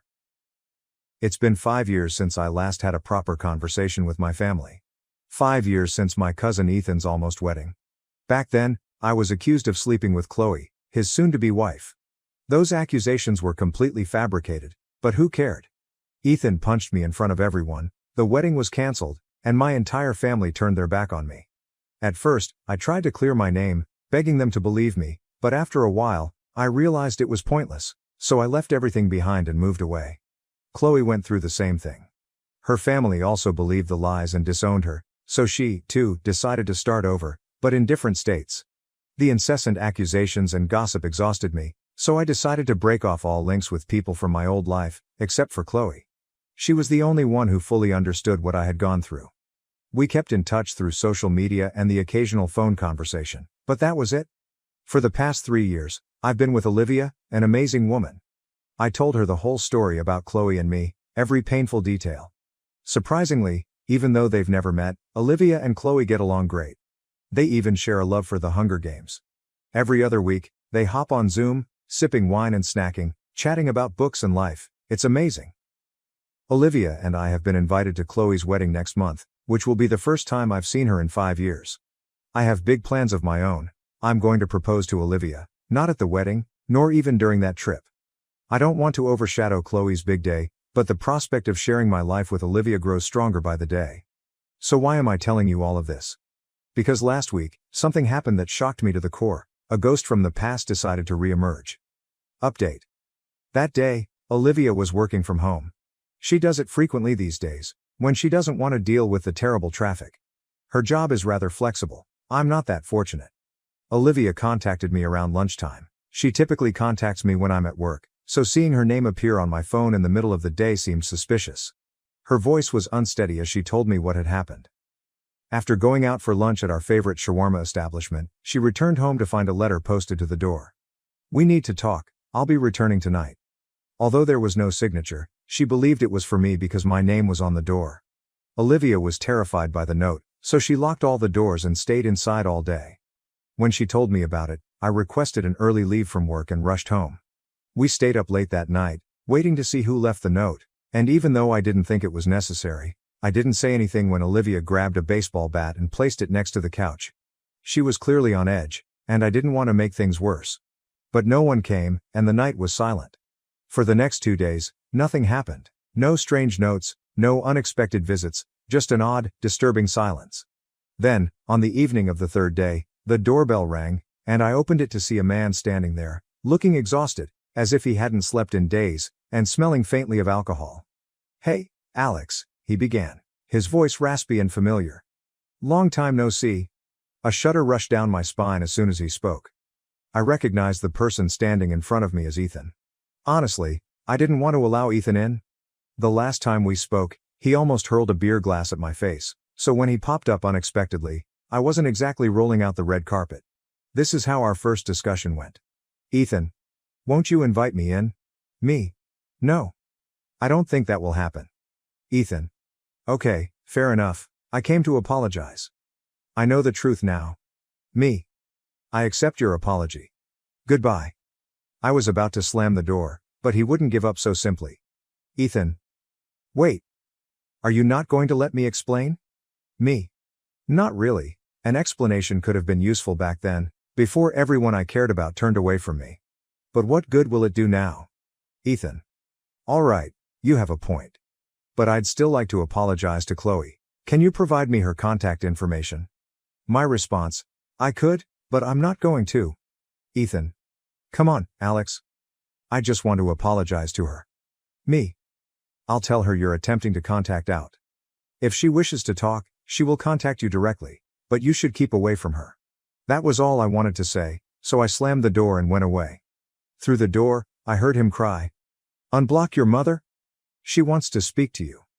I didn't respond. Instead, I went straight to the living room, where Olivia was waiting. I told her everything that had just transpired, and we both agreed that the first step should be to phone Chloe. If anybody needed to know about Ethan's reappearance, it was her. When I called, Chloe was astonished, and she made it obvious that she didn't want Ethan to receive her contact information, which I assured her I would never give him. It took me a few days to determine what to do about my mother.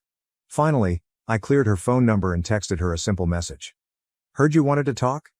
A few minutes later, my phone buzzed with an incoming call. I let it ring and texted back, "Text only, no calls." She replied quickly, "Mom. We know you spoke with Ethan. We want you to come home." Me. "I am at home." "Mom. You understand what I mean. We'd like to apologize and welcome you back to the family." Me. "I accept your apology. I am staying here. Your mother. We just want to make things right." Me. "I will think about it. Goodbye." I realize it probably sounded callous, but when the people you care about throw you away like garbage, it changes you. Right now, I'm not ready to let my old life interfere with the life I've created here. Olivia, Chloe, her fiancé, and I are all on the same page about this. For the time being, nothing has changed. We've agreed to keep the past firmly in the past. We'll talk about it again after Chloe's wedding, but for now, remaining out of contact feels like the safest option. Wedding vibes, the truth is out. Chloe's wedding was amazing. A day full of joy and love that she absolutely deserved, after everything she's been through. After some long conversations, I decided to return to my hometown to meet with my family. It wasn't an easy decision, but I felt that I needed to close this chapter, one way or another. I requested that Chloe's parents and Ethan attend the wedding. I also noticed a familiar bridesmaid sitting alone, looking uneasy and withdrawn. I couldn't pinpoint why I thought she was significant until later when I arrived at the meeting. When I arrived at the meeting, my mother immediately tried to hug me, but I gently stopped her and kept a safe distance. Before anyone could say anything, I took out my phone, turned it on the speakerphone, and placed it in my shirt pocket. "Chloe's on the line," I stated. "She's listening to everything, but her microphone is muted. If she wishes to speak, she will unmute. If she decides she is finished with this talk, she will disconnect. It is entirely her decision." Chloe's father frowned. "Why isn't she here herself?" I looked him directly in the eyes and said, "Because she informed me last week that she doesn't feel safe after what occurred 5 years ago." Could you blame her? Ethan didn't just punch me that day. He also smacked Chloe. And didn't even give her the opportunity to defend herself.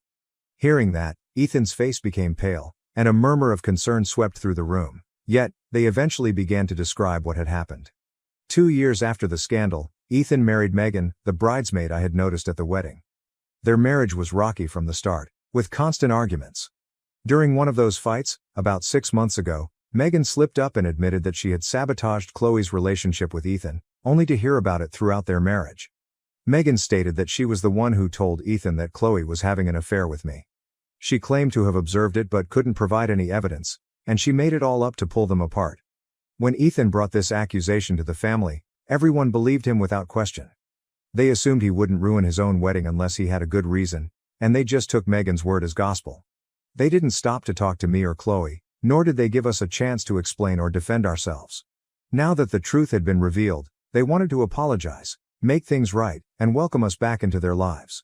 I sat there for a moment, contemplating what I just heard, before turning to Megan. Let me get things straight.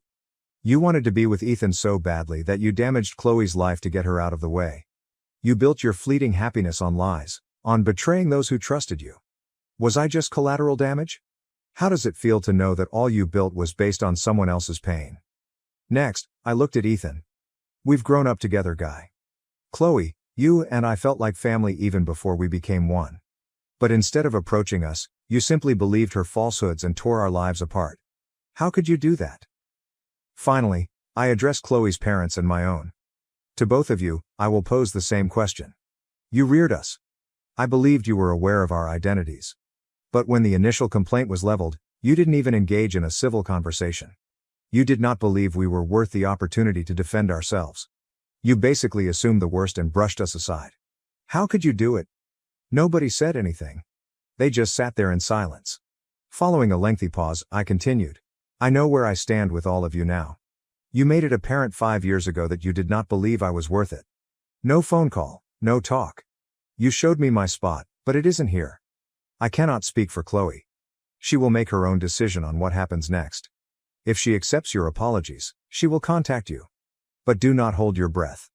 As for me, I'm finished. I'm returning to my true house, which I created after you all abandoned me. And, while I'm relieved to finally know what occurred, all of this could have been avoided if anyone here had exercised common sense 5 years ago. Maybe this will still feel like home. I walked out, blocked their phones again, and contacted Chloe to make sure she hadn't missed anything crucial. We both decided that this was the end of the line, and we'd keep out of communication with everyone involved. The next morning, as I drove out of town, I had a sense of closure. This would be the last time I ever came back here. My future was waiting for me back home, with Olivia. I already had the ring, and it was finally time to ask her to marry me. Engagement goals. A new beginning. And that was how my life turned a new page. After all the pain and loss, I found true happiness. I learned that family isn't always blood, but the people who love and accept you unconditionally. I learned that the truth always wins, even if it takes a long time. And I learned that no matter what life throws at you, you can always stand up and build a better life.